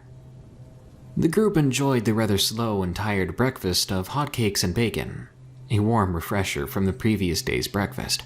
For a while, it seemed like all was going normal again. It was still raining, not as hard as it was, but nonetheless, so we sat just inside our Adirondack sheds, talking and laughing. We killed maybe 3 hours doing that. The day passed by uneventfully as dark clouds continuously rolled over our heads. The fire crackled as a meal cooked. Porter moved towards the fire and stirred the pot. A horrible stench wafted up out of it. "Jesus," Mika remarked. "What'd you do to that thing?" "I don't know. Maybe I overcooked it," Porter replied, perplexed. Tommy, Herschel, and myself shared the sentiment with Mika. We reluctantly dug out eating equipment and spooned ourselves some of the thick, terrible-smelling stew. We sat back down in our sheds and slowly began to eat, with pinched noses. To everyone's surprise, the soup was delicious. We all looked at each other, shrugged, and kept eating. Soon the cooking pot was empty. We cleaned our bowls and equipment only to find that the smell persisted. Confused, Herschel spoke out. "What is that smell? It's awful," he said in disgust. "It's not one of you. It's Tommy jabbed. No, I don't think so, I said, holding my nose. We tried to play it off, to ignore it, but it was to no avail. A few moments passed as our resolve to continue disregarding the stench that invaded our nostrils faded gradually, and Herschel was the first to crack. Hell with this. What is the friggin' smell? He blurted out. You're right, I can't stand it. We gotta find whatever that is and chuck it off a cliff or something, I replied in utter agreeance. We fanned out and began searching, checking around the site until Porter called out in surprise. Hey, guys, you ought to come look at this. Porter's accented voice faded out as we rushed over to see what he was looking at. His dark eyes were fixated on the ground at the base of a tall oak, just maybe 50 feet down the slope at the back of the campsite. The scattered members of our group slowly and apprehensively made their way to the spot. We strained to peek around the trees, or Porter, whichever obstructed our views. There at the base of the tree lay a jagged lump of puffy white and brown fluff and shiny dark liquids. The tree itself was spattered with the same. It was a deer, misshapen, contorted, sliced, and torn apart. All of us knew from hunting when we were younger that it was relatively fresh. The blood was still bright, the flesh still red and not browned. Bones jutted out from various places within the small pile of creature, cracked like a glow stick. Now bemused, I looked to the others for an explanation, a plan, a concession, anything. I soon found that they matched my expression, and that there was no such reasoning to be heard of. Wordless, we turned to make the slow, cautious retreat back into our nearby encampment. I think we could have stayed silent for the rest of the trip, if it were not for what happened next. As we stepped into the edge of our sight, Tommy began to pick up some of his things and moved into the sheds. He returned clutching an axe he'd brought. The rest of us gave but a mere concerned look before inevitably coming to the same conclusion that he'd reached before us. That being, we weren't alone out here. As if a stage cue had been issued, the situation immediately escalated. Behind myself, there was a crack of a stick. Everyone's heads, including mine, snapped backwards to see what had made the faint, nearly inaudible noise at the edge of the tree line. We held our breaths and waited for another noise. Nothing, at first, then something. Another stick broke, this time louder, opposite from where the last had come from, resonating from behind Herschel, who now had found that he had quickly changed from being the back of the group to being the front. He whipped around just as I, but not before another stick broke, this time 2 cracks in rapid succession. All of us began to back together, wide-eyed and vigilantly scanning the tree line. I noticed Porter make a slow, methodical shuffle to a shed and returned with the deer rifle. He began to raise it, pointing in the direction of the most recent tracks. I saw Mika do the same with the .22 and suddenly felt naked of defense myself. I drew out my knife and I held it out, as if it would be a deterrent for whoever was encircling us, to whatever was encircling us. Mika dialed in the rifle, preparing a shot at seemingly nothing. He never got the chance. A shadow, a cloud, a lump of darkness flashed through my vision, blurted out of the trees, and backed in like a dog running a competition. Tommy, nearest the movement, swore and fell backwards, scrambling to get away. In his panic, the axe in his hand slipped, careening into his lower left calf and slicing into him. He cried out in pain, and I rushed to him as Mika and Porter swung around, rifles raised, like sentries on a shift. Tommy was cut bad. The bit of axe had dug about 2 or 3 inches into his leg, revealing the dark, reddish matter beneath. I made for my bag, retrieved the first aid kit, and fumbled it on the way back to Tommy, who now was wincing repeatedly. I quickly moved to start applying gauze, and Tommy bit down on a stick he had placed in his mouth. Mika and Porter were shouting to each other, but what exactly, I could not tell. I was focused on Tommy, and finishing applying the antiseptic liquids I was pouring onto a rag. I began to cover the wound, when out of the corner of my vision, I saw Porter raise his rifle. A dreadful quiet fell over us as Porter aimed towards where he last saw the looming dark mass. A moment passed, a mere second that felt like an eternity. The silence was shattered by two deafening booms in rapid succession. Booms that made my ears ring. The dark shadow appeared once more, this time fleeing. The heavy and steady pattering thump of footfalls returned deep into the woods once more, and as they faded away, the whole encampment faded to silence for yet another time. It seemed now that all of these significant events of which we experienced were marked by a silence, a quiet of some kind. We all got up and looked around, as if we hadn't really seen any of it, as if we'd all just imagined everything. But now things were different. It was no longer this sort of unrealized game of cat and mouse. Now we knew what we were into. Now we knew that we weren't just seeing things. Now it was us and them.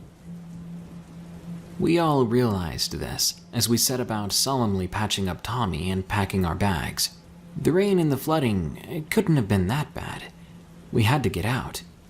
We all sat down back at our propped logs near the fire that was now smoldering. "We gotta go," Mika said, voicing all of our thoughts. Tommy, Porter, Herschel, and I mumbled in agreement. "But we can't try in the dark," Porter said, sounding just as apprehensive as we all felt. "We have to. What the hell are we going to do if that thing comes back?" Herschel blurted. We shuddered at the first mention of the creature we'd seen since it happened, as if somehow speaking of it gave it life and made it reality. "Herschel, you know we can't. You know with all the hills and slopes and crap, we just plain can't make it through in the dark." Porter pressed on. "I know, I'm just... Hell, man, we're in a shaky spot right now. And... He trailed off. We knew that Porter was right. We'd have to stay one more night. That didn't stop us from completely mobilizing as the sun set, though. By the time darkness descended upon the site, we'd gathered enough firewood to light up almost 50 feet around us in all directions, and had packs lined up, completely packed, save for our sleeping bags, which lashed onto the outside. We divided up shifts. Porter would start at 9 p.m. and go until midnight, standing watch with a rifle. Porter would wake Mika, who took 12 to 2 a.m., followed by Herschel at 2 to 4, and eventually me, from 4 to sunrise. Tommy needed rest and heal from his leg. The sun was getting low, so we retreated to our shelters, grabbing some additional firewood on the way. Porter examined his rifle, rubbed a mark off the barrel, and chambered around. He sat down onto his upturned log, sighed, and pulled his hat lower. "You good to go?" Mika inquired. "Yeah, I'll wake you up in 3, he replied, clearly shaky. "Good luck, man. Don't hesitate to get us all up if you need us," Mika finished after a bit. Yeah, Porter resolved, tugging at his hat again. The rest of us laid down and waited. According to my watch, Herschel shook me awake at 3:56 a.m. "Hey," he said in a deep, hoarse voice. "Hey," I replied, just as exhausted. "Still plenty of wood. Nobody's seen anything yet," he informed me as I exited my sleeping bag and stood up, pulling on my boots and tucking my arms into a button-up shirt. It was surprisingly chilly. "Enjoy the sleep, dude. Wish me luck," I said, slapping him on the back as he went for his own bag. "Let us know if anything goes wrong. You're up till sunrise," he drowsily stammered, tucking his face into his sleeping bag. I moved to the fire and saw that Herschel had chucked on a few logs before plopping back down next to the fire. I resolved to keep a good watch of the stretch of tree line where we'd seen the thing before. Seconds turned into minutes and minutes to hours. The creatures of the dark chirped and howled as the fire crackled. The night grew colder, and I was glad for the flames. Aside from warmth, the blaze allowed me to see around myself. The stars and moon were bright dots painting the sky, lighting up the night, allowing me to see even farther. I could faintly hear the creek at the base of our site, emitting a distant trickle. A cool, nearly imperceptible breeze flowed through my hair and wisped away sparks and embers of the fire. The tall trees of the valley swayed and danced like ancient deities, engaged in a sleepy waltz. The sky opened itself, as if it were the spotlights upon the theater that was the valley, with curtains of pines and solemn stone faces. My eyes grew heavy as the hands of the great forest gently shut them for me.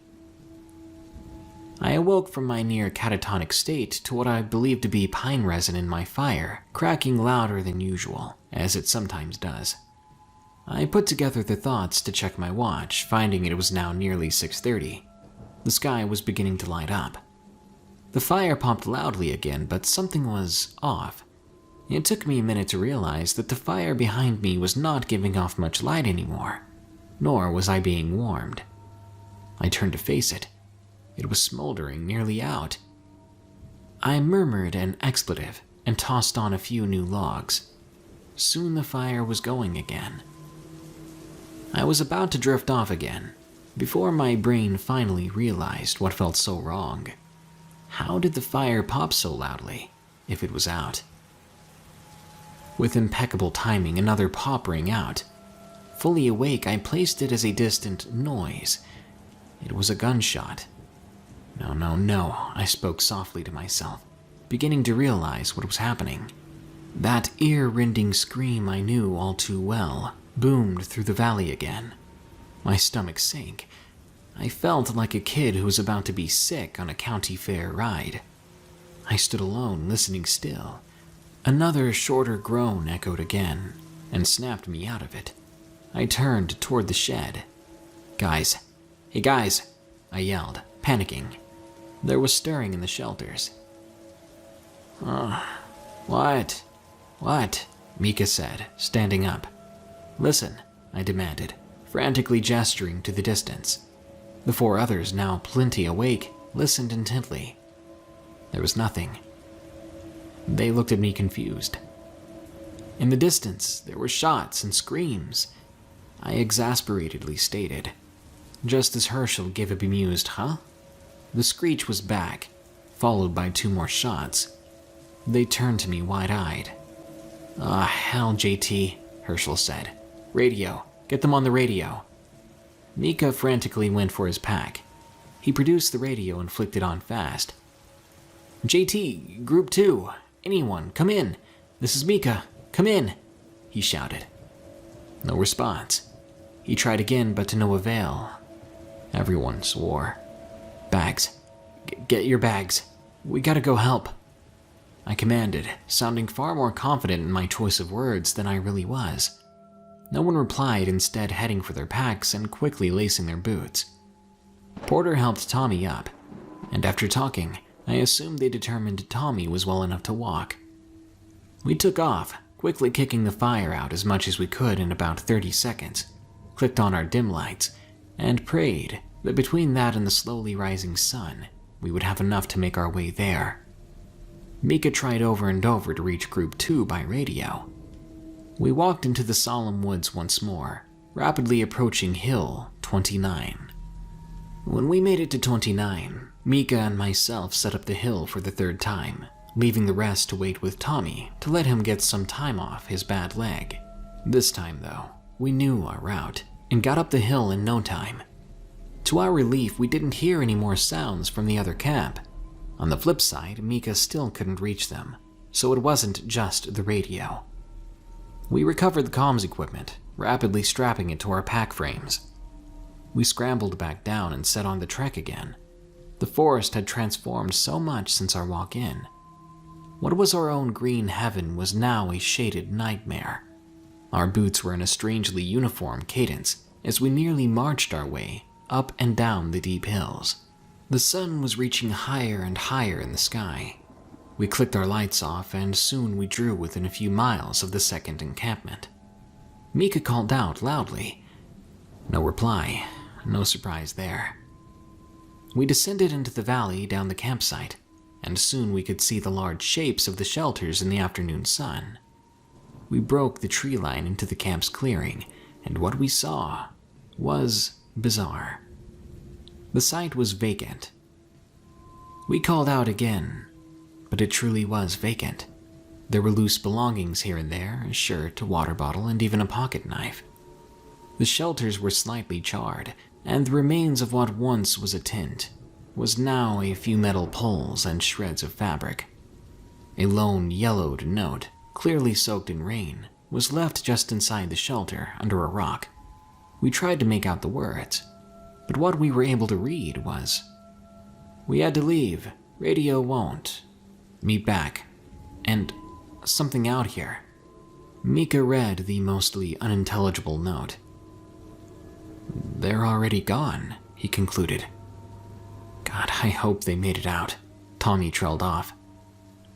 "I guess we're on our own now, and we gotta get the heck out of here," Porter said, firmly. We turned and began to mobilize. Porter and myself began to help Tommy up, who was sitting on the ground. "Hey," shouted a gruff, deep voice, startling us all so badly we nearly dropped Tommy. Mika turned, reaching for his .22 and facing whatever it was. As I faced it as well, I was taken aback. A tidy row of about 6 green-clad troopers stood, each clutching weapons.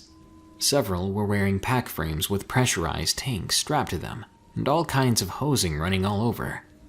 Others clutched heavy rifles, but all of them were armed to the teeth. They were fanning themselves out and checking around the site like some cheap movie scene. "What are you doing here?" demanded one of the soldiers, stepping forward with his rifle thankfully lowered. We were camping," I replied. "Why'd you bypass all the signs? This place is on lockdown." "What signs?" Tommy inquired. "This land has been off limits for 4 days now. You shouldn't be here." "We've been out here nearly a week," I responded. He sighed. "Listen, you shouldn't be here, and you need to go. But we have some questions first." This gave me a bad feeling. "Do you know this area well?" he inquired. We nodded. "Do you know how to get out the fastest?" We nodded again. "Are you armed?" We were confused but murmured a yes again. This time he nodded, as if to say, "Good." "All right," he said. "We're looking for a unit who was sent out on an evasion exercise." I perceived immense mistruth in this excuse. "Have you seen anything for a while?" You knew what they were looking for. "Yeah, that way past the 3rd hill. There's another campsite just like this one. It ran in and out of the trees, there," Mika said, sounding almost irritated. The soldiers seemed taken aback when Mika so confidently delivered the answer he wanted. I think he knew that we knew. The soldier sighed again. "I need you all to get out of here now," he commanded sternly but relentingly. "And if you don't want trouble, stay away." My desire for answers was quickly outweighed by my need to get away from this thing in the woods, and looking to the others, they nodded in agreement. We slung on our packs, and the soldiers made their ways out. We then set off, back up the trail. We were going home. The walkout was our final silent checkpoint in the timeline of our bizarre experience. Eventually, the green tunnel developed some holes, and soon we stood next to our truck. We loaded our gear and started it up. Piling in, we talked retrospectively about what we'd seen. I think we all didn't, or couldn't, believe that it all happened, and talking through it made us feel like we could truly think about it. We'd have to track down the other group when we got back, and figure out what they'd seen. We sat for a bit, and eventually we set off for the winding hilly back roads that would lead us back home. As we passed the "Now Leaving" sign, written in plain white dremeled letters, a thin column of black smoke arose from the forest, from right on the other side of hill number 29.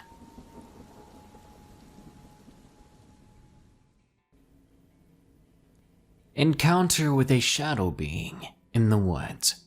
From Snowman 185. It's taken a long time for me to come out and be more public about this experience in my life, as I've repressed it due to a terrible and traumatizing experience. This experience happened in Hartington, Nebraska, during turkey hunting season in 2015. The specific plot of land that my friend Jackson and I were hunting on was labeled private because the hunting was really good there, and the owner of the land is notoriously mean and tight with who he lets hunt on the land. Luckily, and unluckily, Jackson is friends with the owner of the land we hunted. Since remembering this experience, it permeates in my mind with horrifying clarity. It was 5 o'clock in the morning when Jackson and I arrived at the beginning of the land, so that we could get to the spot where turkeys roost. Now, for folks who don't turkey hunt, these creatures are pretty intelligent, and the slightest sound you make might spook them, so you have to get to your post before they wake up with complete silence. Immediately, when I set foot on the land, I had a very uncomfortable feeling, but I eventually ignored it. I hadn't been back here in a year, so it felt much less familiar to me, thanks to the time gap. The process of hunting and getting our turkeys went very well, just like many times before in the past. After we both shot our turkeys, we picked them up and went to Jackson's grandparents' house to butcher and clean up the kills. After we got all that done, it was roughly 1 in the afternoon, and since Jackson wanted to go back to check his trail cam later at night, we decided to go get another memory card. The day after that was uneventful. We just did the same busy work at his grandparents' farm until dark. The whole time, I had this feeling in my stomach that I couldn't really pinpoint, and yet again, I chalked it up as random stomach problems that I often have throughout the day. Once it was dark outside, we began to make our way back to the plot of land with the trail cam. As we drove over there, I saw a flock of crows fly past. I took this as a bad sign, which made my stomach pains even worse. I turned right to Jackson, and I told him that we should probably go back. We could change the memory card another time. Jackson, being a generally rational and hard-headed person, insisted we go to the camera, because he wasn't going to be up in this part of the land for another 2 weeks. I reluctantly agreed, but I felt my stomach turn as we pulled up next to an abandoned corn crib. We began to make our trek up some hills to reach the camera. We discussed how lucky we were to bag our turkeys as quickly as we did earlier that day. We hopped the barbed wire fence and made our way up the hills. The woods were alive with forest critters doing what they do every day. Bugs whirring past you, squirrels scurrying up trees, and the occasional crinkle of leaves further into the woods. Coming up to about halfway to our destination, Jackson turns to me and says he has to go to the bathroom. Now that I thought about it, I had to go as well. We go our separate ways to do our private business. While walking through the trees alone to get away from Jackson for a moment, I couldn't help but notice that all the normal business of the woodland creatures all but ceased in a matter of moments. The moment I noticed this, the hairs on the back of my neck stood straight up. This prompted me to turn around and shout for Jackson to see where he was, to see if he noticed the same thing. I call 3 times at the top of my lungs, but I do not receive a reply. I end up deciding that I'll stop right there where I am, use the bathroom real quick, and speed walk back to Jackson. When I was carefully laying the guns I had on my back to the ground, I heard rustling in the woods to the left of me. I brushed this off as there are many deer in the area at the time of the year. I forgot to add that we both had headlamps with adjustable strengths of light due to it being nearly pitch black outside. After laying my guns down, I adjusted my lamp to the highest setting for maximum clarity of my environment. While I was adjusting the headlamp, I hear my name being called to the left of me. The way the voice sounded, it's hard to explain. It was like a mix of someone who smokes a pack of cigarettes a day, blended with nails on a chalkboard. Instinctively, I turned to my left, hoping it was Jackson, whose voice may have cracked for whatever reason. He did smoke cigarettes pretty heavily. When I turned, I saw what caused me to repress my memories for so long. I can only explain it as an entity of some kind that measured about 8 feet tall. It was running straight at me when I looked, but the figure was composed of complete darkness, like some sort of animated shadow. Think of the darkest environment you can. Relate that to the color of the figure I was seeing. The scariest part was that while it was running, it was not like any run you could do with 2 legs. Whatever it was doing was more of a scuttle, all the while making absolutely no noise. This is impossible due to there being dead branches and leaves littering the forest floor.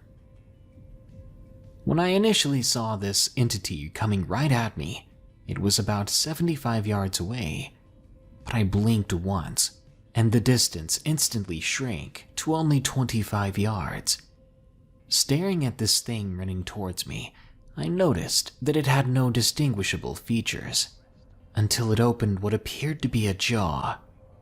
Inside were hundreds of thin, sharp, needle-like teeth, tips glossed over with what appeared to be a red color, as if it had killed recently.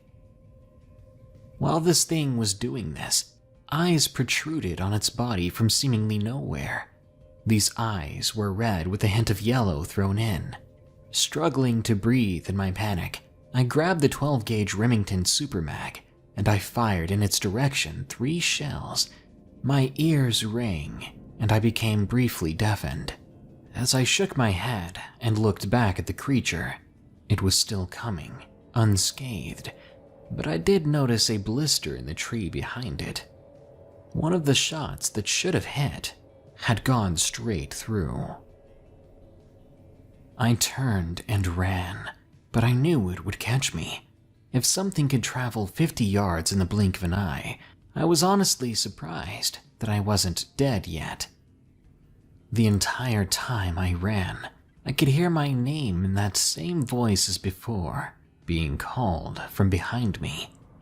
At the same time, I began to scream Jackson's name, hoping that he would find me.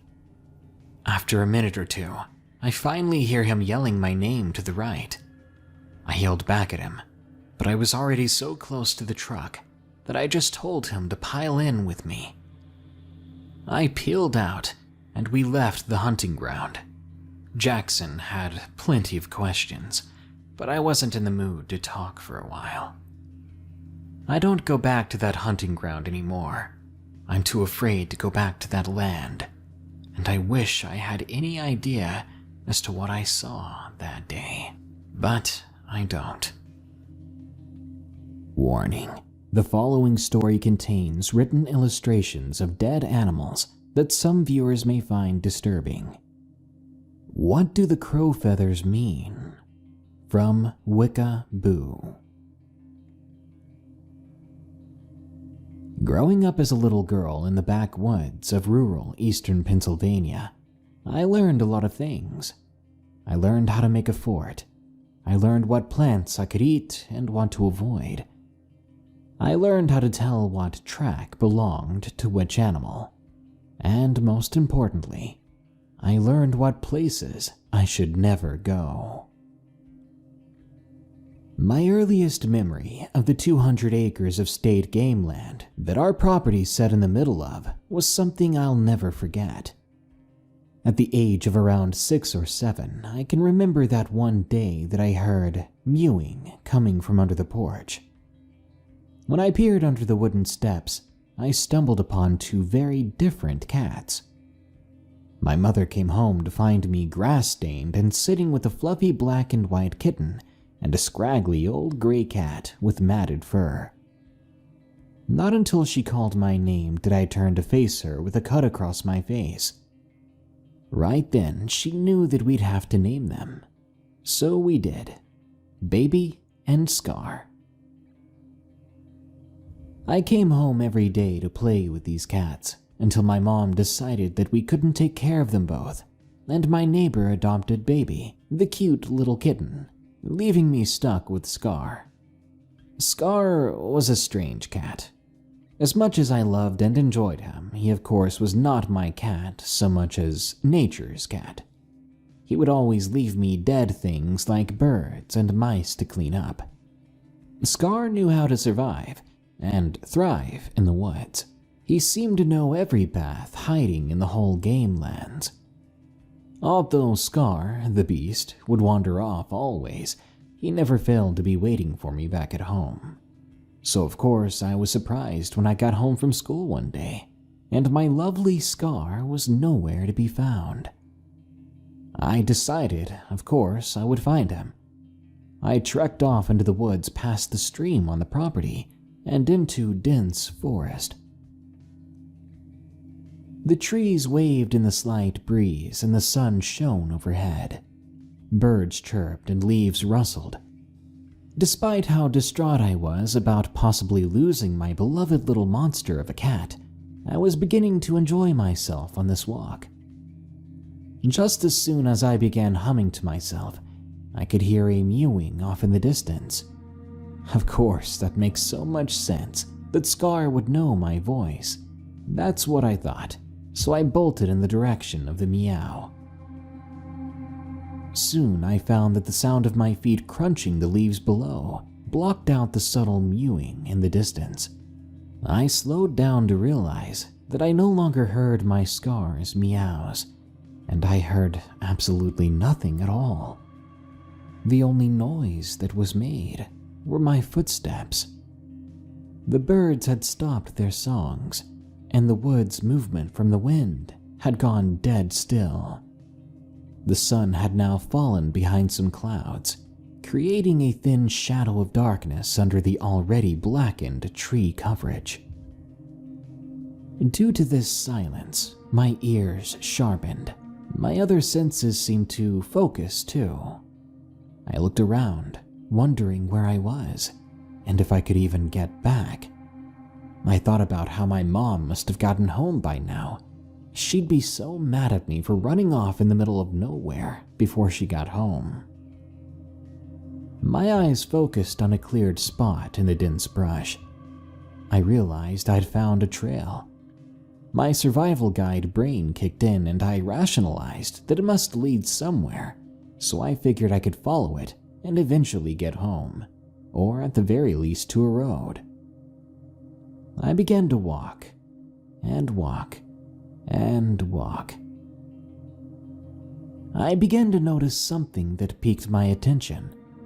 I always kept my eyes at my feet while I walked, because I was a clumsy child, and I was afraid I would trip over a root or twig. So when I was staring at my little boots in the mud and leaves, I began to notice a color that you don't always see in nature. Bright red. I inspected the leaf with the dense red liquid on it, and I knew what it was. I'd seen blood before, as I had scraped my knees pretty bad many times. At first, my mind began racing. Would I find Scar? Would he be dead? No. Just keep walking.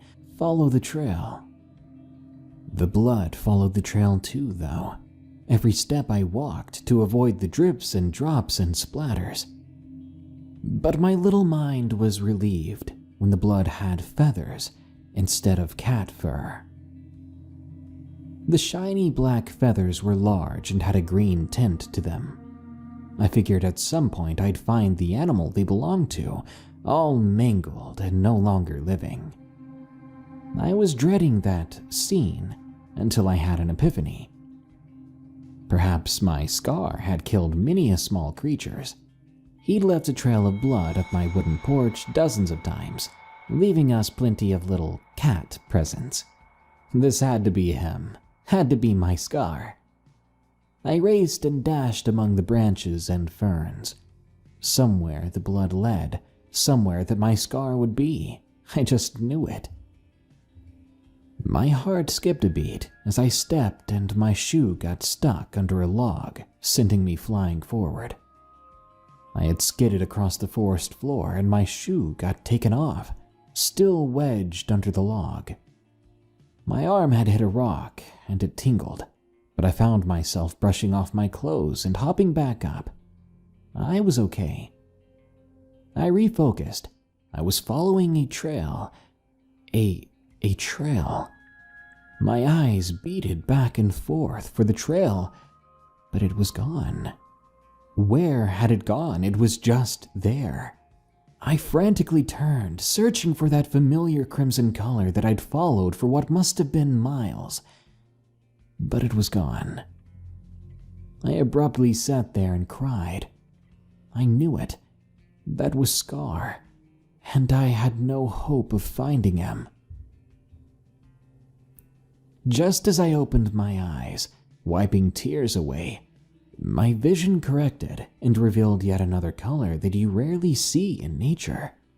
Fluorescent pink. I knew that color, though.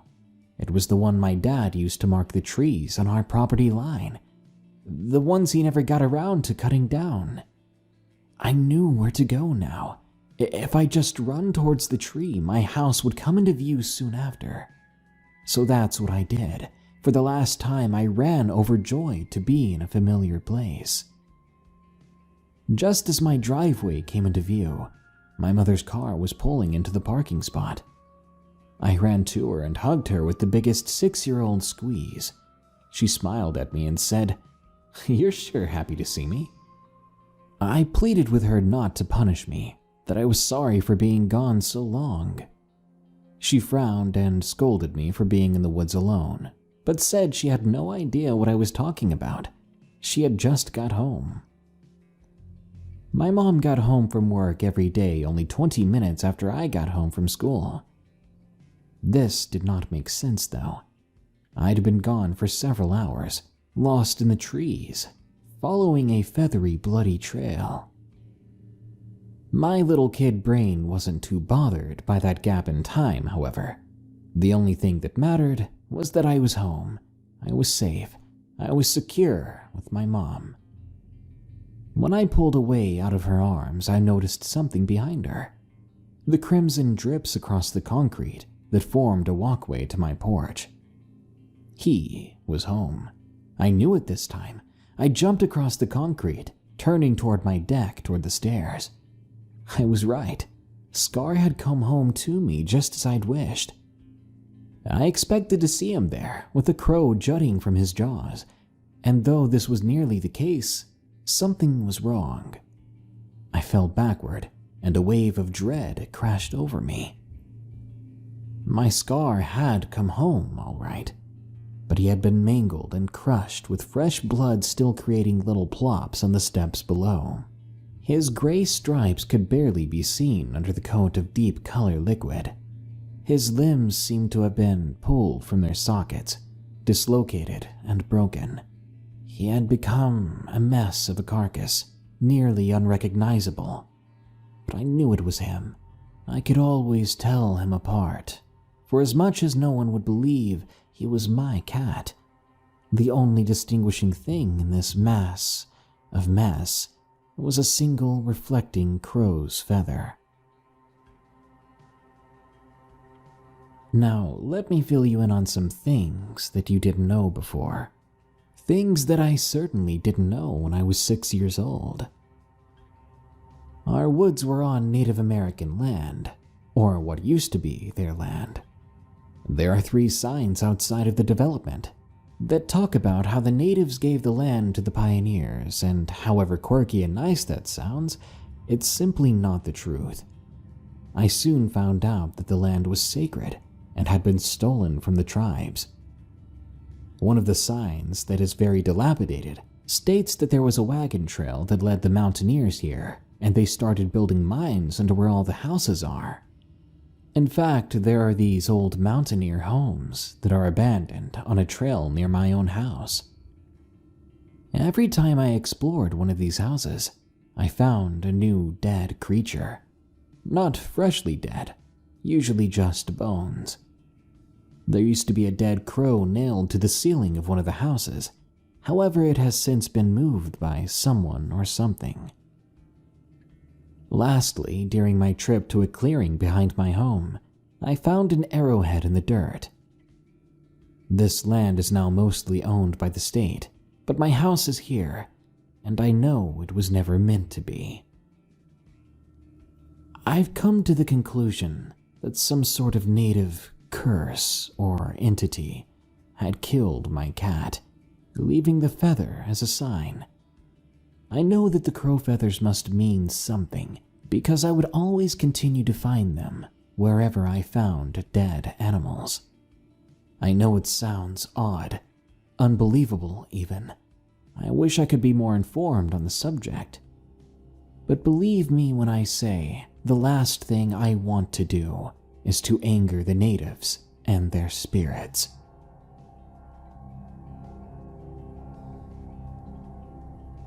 I saw it crawling on my neighbor's roof. From Plague Bacon. These incidents occurred over a period of time when I was younger. However, it was only until recently that I connected the dots. I grew up in Louisiana, right on the outskirts of New Orleans. The city itself has so much history, myths, and intrigue surrounding it that I would be remiss to say that I didn't have other experiences involving spirits and all that, but that's a story for another time. Right after Hurricane Katrina, I was displaced by the storm and ended up staying in Florida for a while. While there, it seemed as though every channel on the news had coverage of the horrific event. People's homes were flooded, the roads were blocked, businesses destroyed, and to make things even worse, there were many reports of people committing some heinous crimes. Part of the news covered people trying to escape the storm and the resulting aftermath. The other half seemed to cover the dark side of humanity. Vandalism, theft, looting, violence, all of that occurred while others were simply trying to survive. To make matters worse, the prisons were destroyed, and a lot of the city's unmentionables started roaming the area, causing more trouble for the people who were simply trying to exist. Some really horrible stuff went on. Like, sure, this experience involves the aftermath of a horrible storm and the possible encounter with something dangerous and unexplained. But I'll never put it past humans to be the darkest, most cruel creatures in existence. The news covered up a lot of it, of course. This is where people begin to say, then how do you know what really happened if there was a cover-up?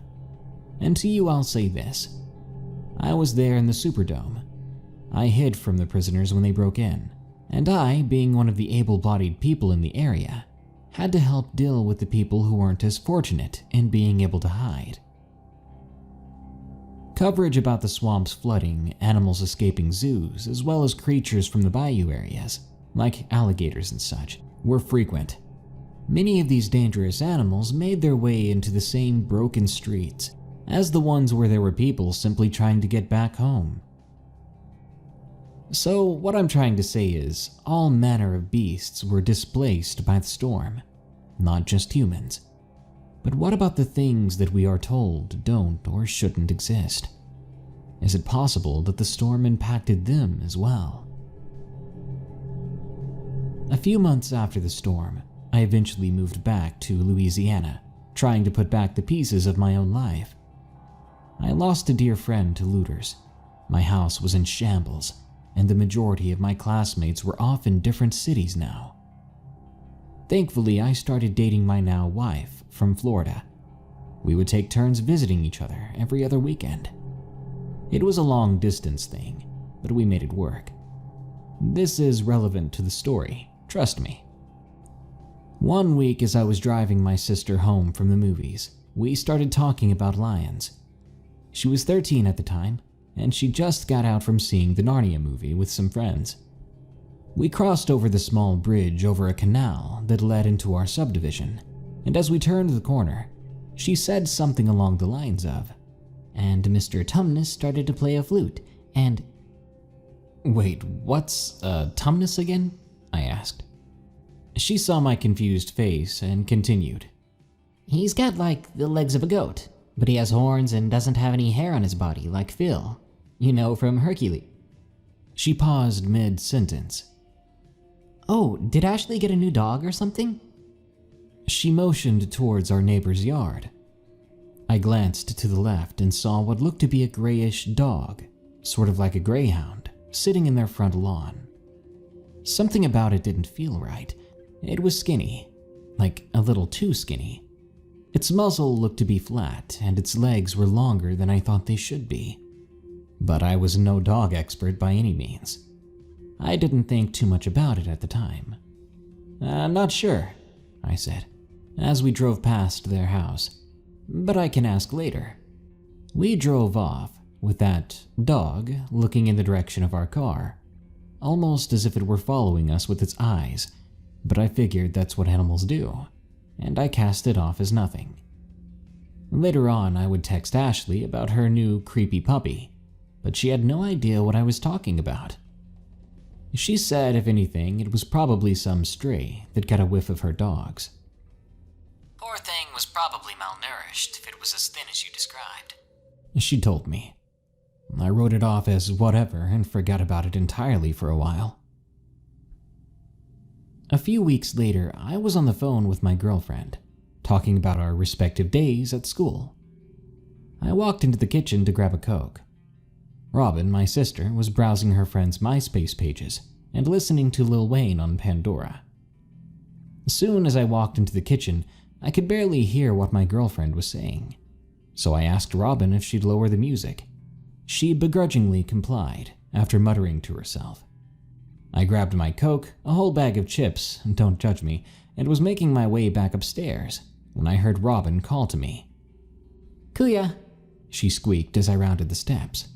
"What's that?" What do you mean? I heard something outside. I groaned and told my girlfriend to hold on a moment. I went back down into the kitchen to see Robin peeking out through the blinds. "Ooh, that dog is back," she said, closing up the laptop and heading towards the stairs. I'll be in my room. That thing gives me the creeps." Sure enough, there it was, sitting at the edge of our property. Trying to sound tough, I told my girlfriend I was going to go outside to scare it off, and I'd call her back. In reality, I wanted to see the thing up close, bring it some food if it wasn't hostile. However, if it was, I didn't want her to hear me scream like a baby. I opened the sliding glass door that led towards my backyard, and proceeded to walk over to where Robin saw the dog sitting. Now, to get an understanding of our backyard, it had a cement patio that connected to the grass, and at the very end of the yard was a canal. We had cement bases for a fence, but due to the hurricane, all work stopped there.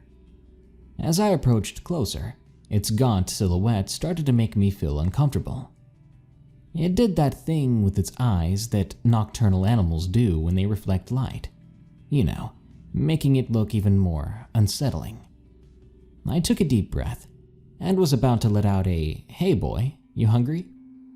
But before those words could leave my mouth, it quickly jolted up and turned its head back toward the canal. For some reason, this caused me to freeze. The way it moved was wrong. It let out this moan, maybe it was a growl. Sounded like the combination between a dog's howl and a goat bleating. It was more melodic though, if that makes sense. I saw its eyes flash that eerie glow again as it spun its body around and darted down toward the canal. It was creepy, sure, but once more I wrote it off as whatever. Fast forward another week or so, and one of Ashley's dogs was found dead in her backyard. Now, I didn't see it myself, but from the way she described it, the poor thing was torn to shreds. Pieces of fur scattered all over in what appeared to be a struggle.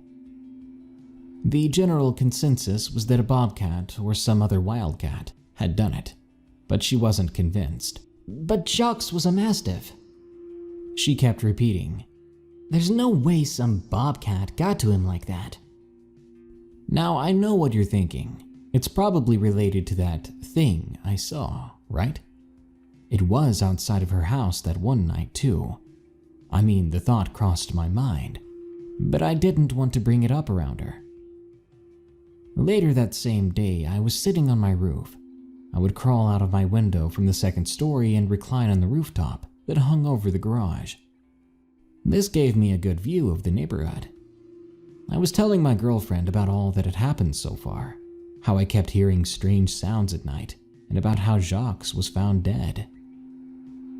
I was in the middle of telling her how these sounds have been increasing in occurrence these past few days, when I heard it again, right there.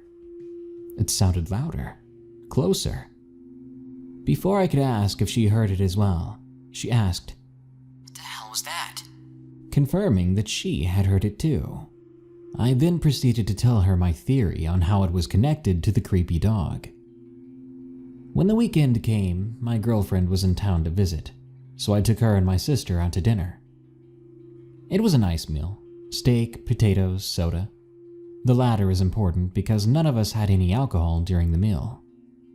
On the drive home, we were discussing the intricacies surrounding religion and faith, when Robin screamed. She pointed to the roof of a nearby neighbor's house. In my shock, I slammed on the brakes to get a better look. And that's when we saw it. And I mean, really saw it. It was slender, almost to the point of absurdity, and its limbs were outstretched, joints bent in some unnatural posture. It had pale gray fur. Well, not fur actually, it was skin. Its skin was pale gray and stretched extremely tight over its body. It was quite unnerving to look at. I sat there, with a foot on my brake, as I tried to make sense of what it was. My sister screamed, "Go! I want to go home!" Then the creature froze. Wait, I thought. Did it hear us? No, there's no way it heard us. The creature twitched, turning back to face us, once again hitting me with the eerie glow of its eyes. And then it skittered, like the way a lizard does, body close to the surface, over the other side of the roof, towards their backyard. I quickly called my neighbor as soon as we got home and told him that we saw something on his roof. In an attempt to not sound crazy, I said that it looked to be a huge possum crawling around the second story. His reply shocked me. "Did it look like a monkey?" Wait, what? No, it was... "The wife and I have been seeing this monkey-looking thing hanging in the trees at night. We called animal control and they said it was probably some possum done escaped from a preserve. But I know what a possum looks like, and that thing ain't no possum." I was more than a little confused. I guess. I mean, it looked like a long, skinny dog or something. We just saw it crawl. "Yep, that's the one, little man. That's the one. Don't you worry, though, it just sits there staring at nothing. I figure if it means any harm, it would have done so already." He had interrupted me. "I guess," I said. "Well, I just wanted to let you know. It's pretty weird looking."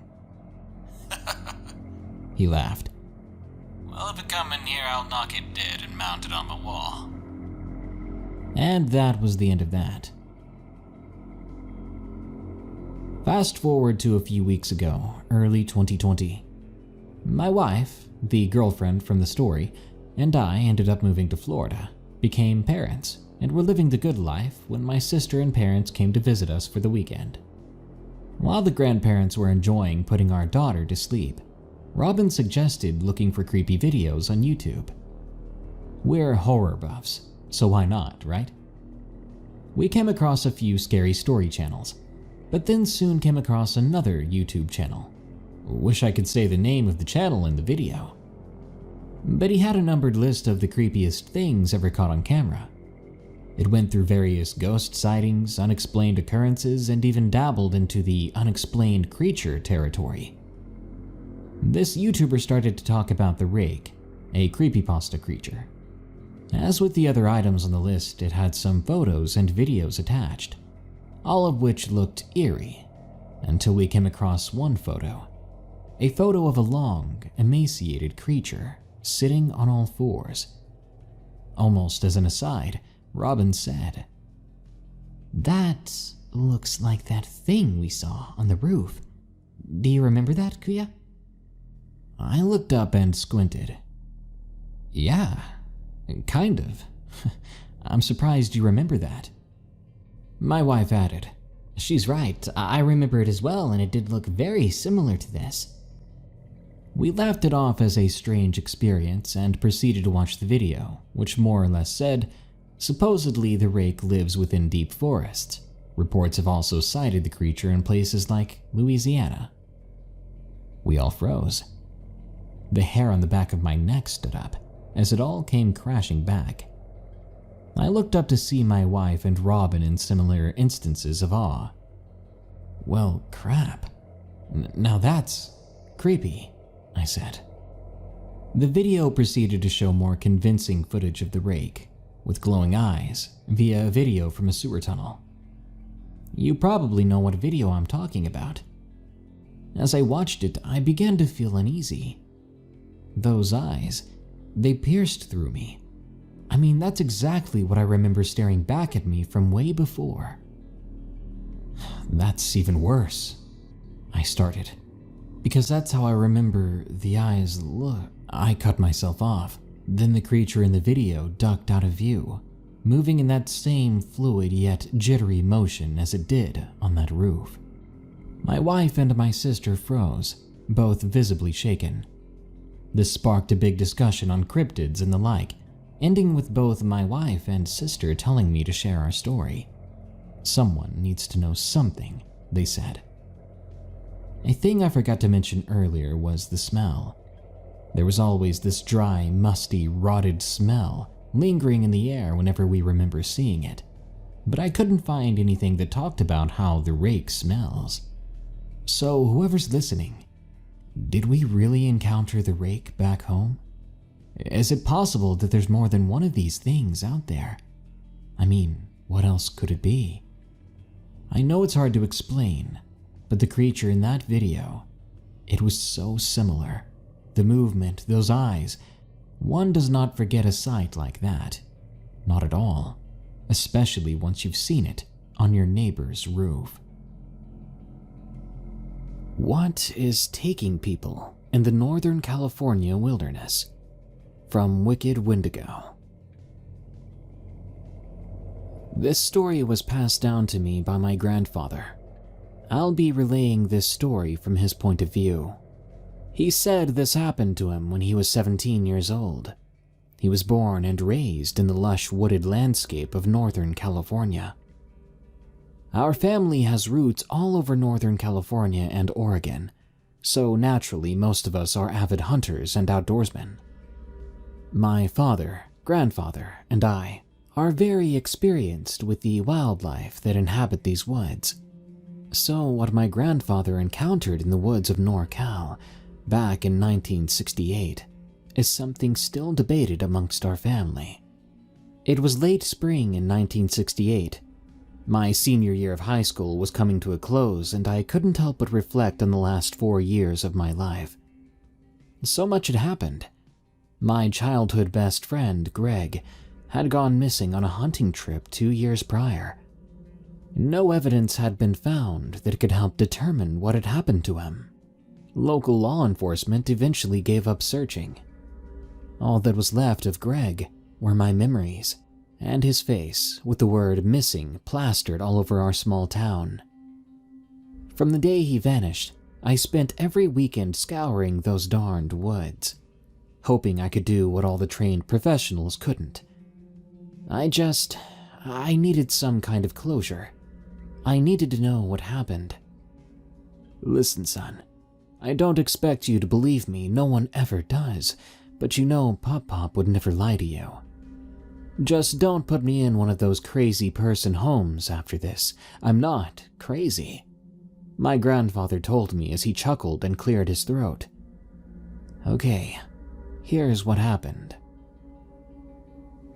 A long week of school had wrapped up. With college applications and testing coming up, it was hectic, to say the least. I didn't worry too much, honestly. I was focused on finding Greg. Even after all the time that had passed, I still had hope that he was out there. Looking back, I know it wasn't hope I was feeling. It was guilt. I was supposed to go with Greg on that trip. I got the flu, and I had been bedridden, so I couldn't make it. I was hard on myself after he went missing. Maybe if I'd gone with him, he'd still be here. Anyway, it had become routine. I'd done this so many times before that it became normal, almost like brushing my teeth every morning. Just another part of life. I got home around 3 p.m. I told your great Pop-Pop where I was going, and when I'd be back, before taking off in my old 57 Chevy pickup. I was heading to the popular local trailhead. This is where most of the locals started hunting and camping trips.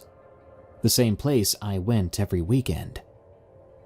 It was the same place Greg entered and never returned.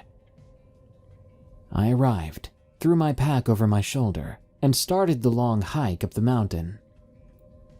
The hike up to the camping spot was roughly 2 miles. I arrived at around 6 p.m. I made camp. I unfolded my worn map, filled with red circles and X's, taunting me with all my past failures to locate Greg. I sighed and circled the new location I would be searching. It was a 12-mile hike around the east side of the mountain. The landscape was dense and thick there, but nothing too crazy. I'd hiked the worst areas before. I started a fire and warmed up a can of beans I had in my pack. I let the fire die down over the next couple of hours before I climbed into my sleeping bag and I fell asleep. The familiar sounds of crickets and bullfrogs acted as a soothing lullaby. That night, I had a dream of Greg.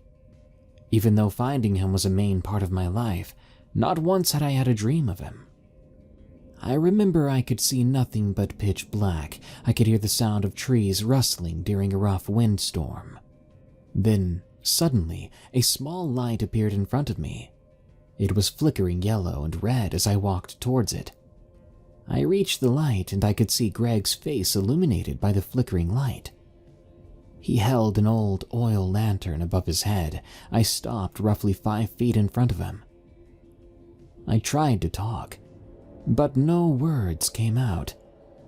He slowly started to shake his head back and forth, and then he began to decay in front of my eyes, flesh falling from his skull like ice melting on a hot June day.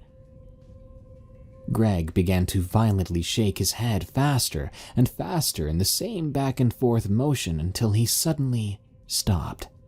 With nothing left but small patches of flesh and skin dangling from his skull, he said in a hushed tone, "No, not safe."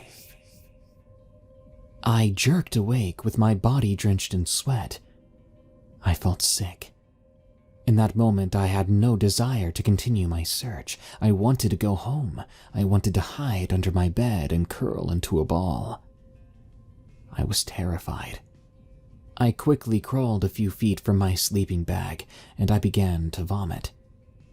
I then sat up against a nearby oak tree, and I began to quietly sob into my knees.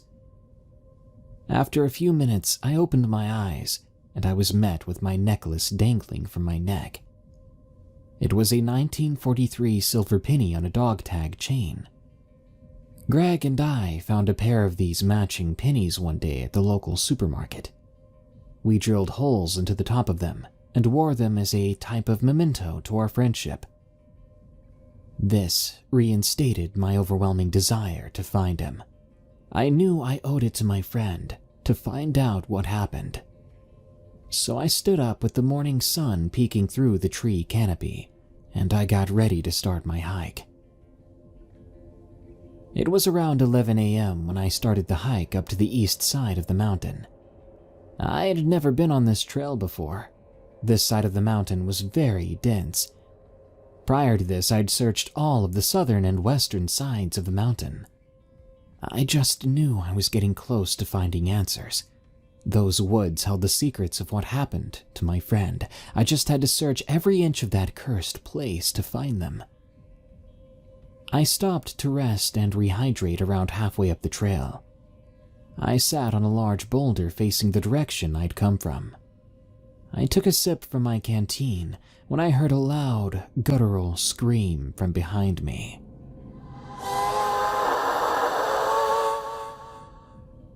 It was far away, but I felt uneasy seeing as it came from the direction I was heading to.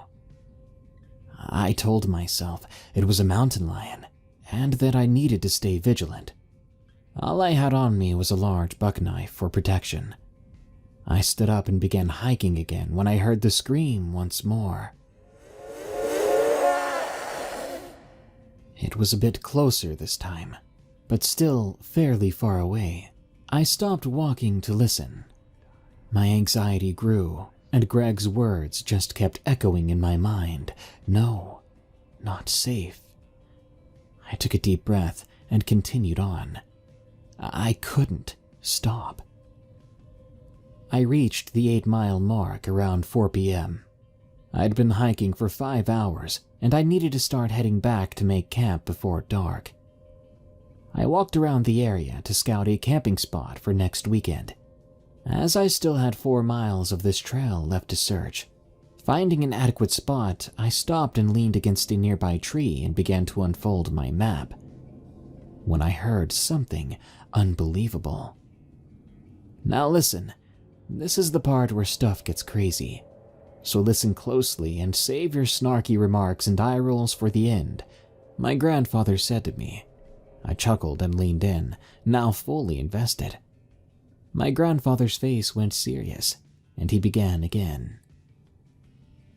Something called my name. Tommy.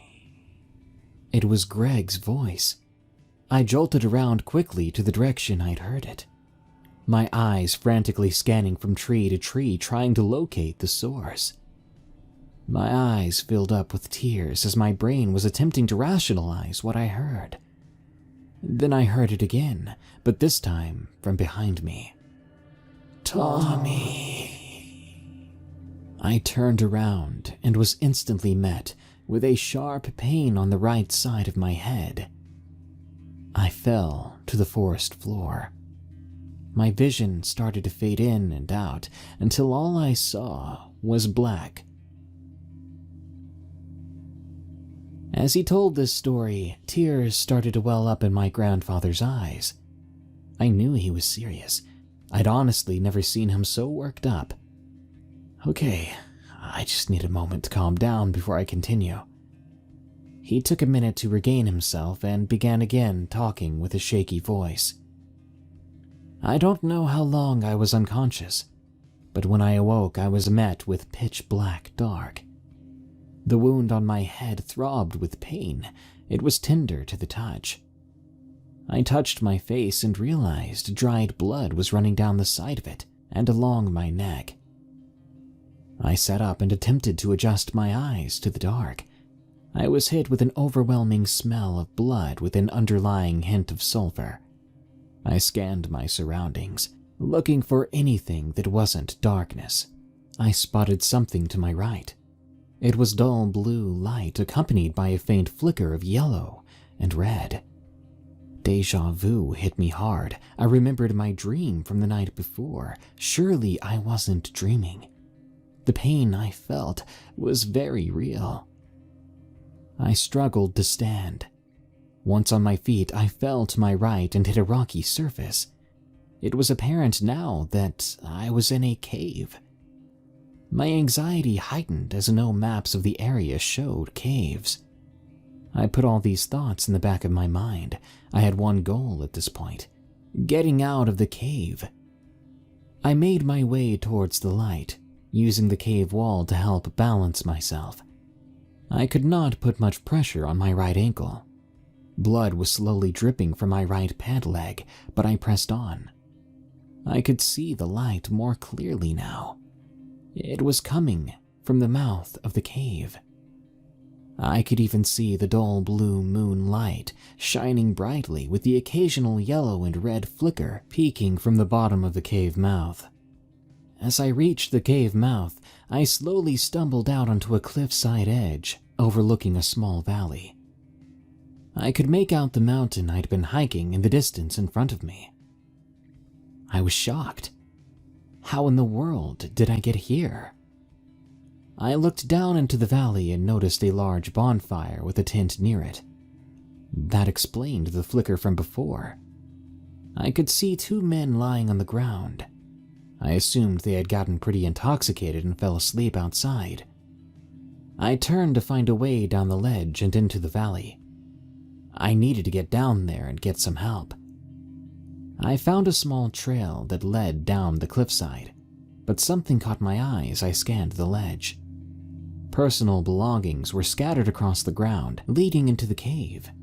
Torn shirts, old shoes, tent poles, even a child's teddy bear.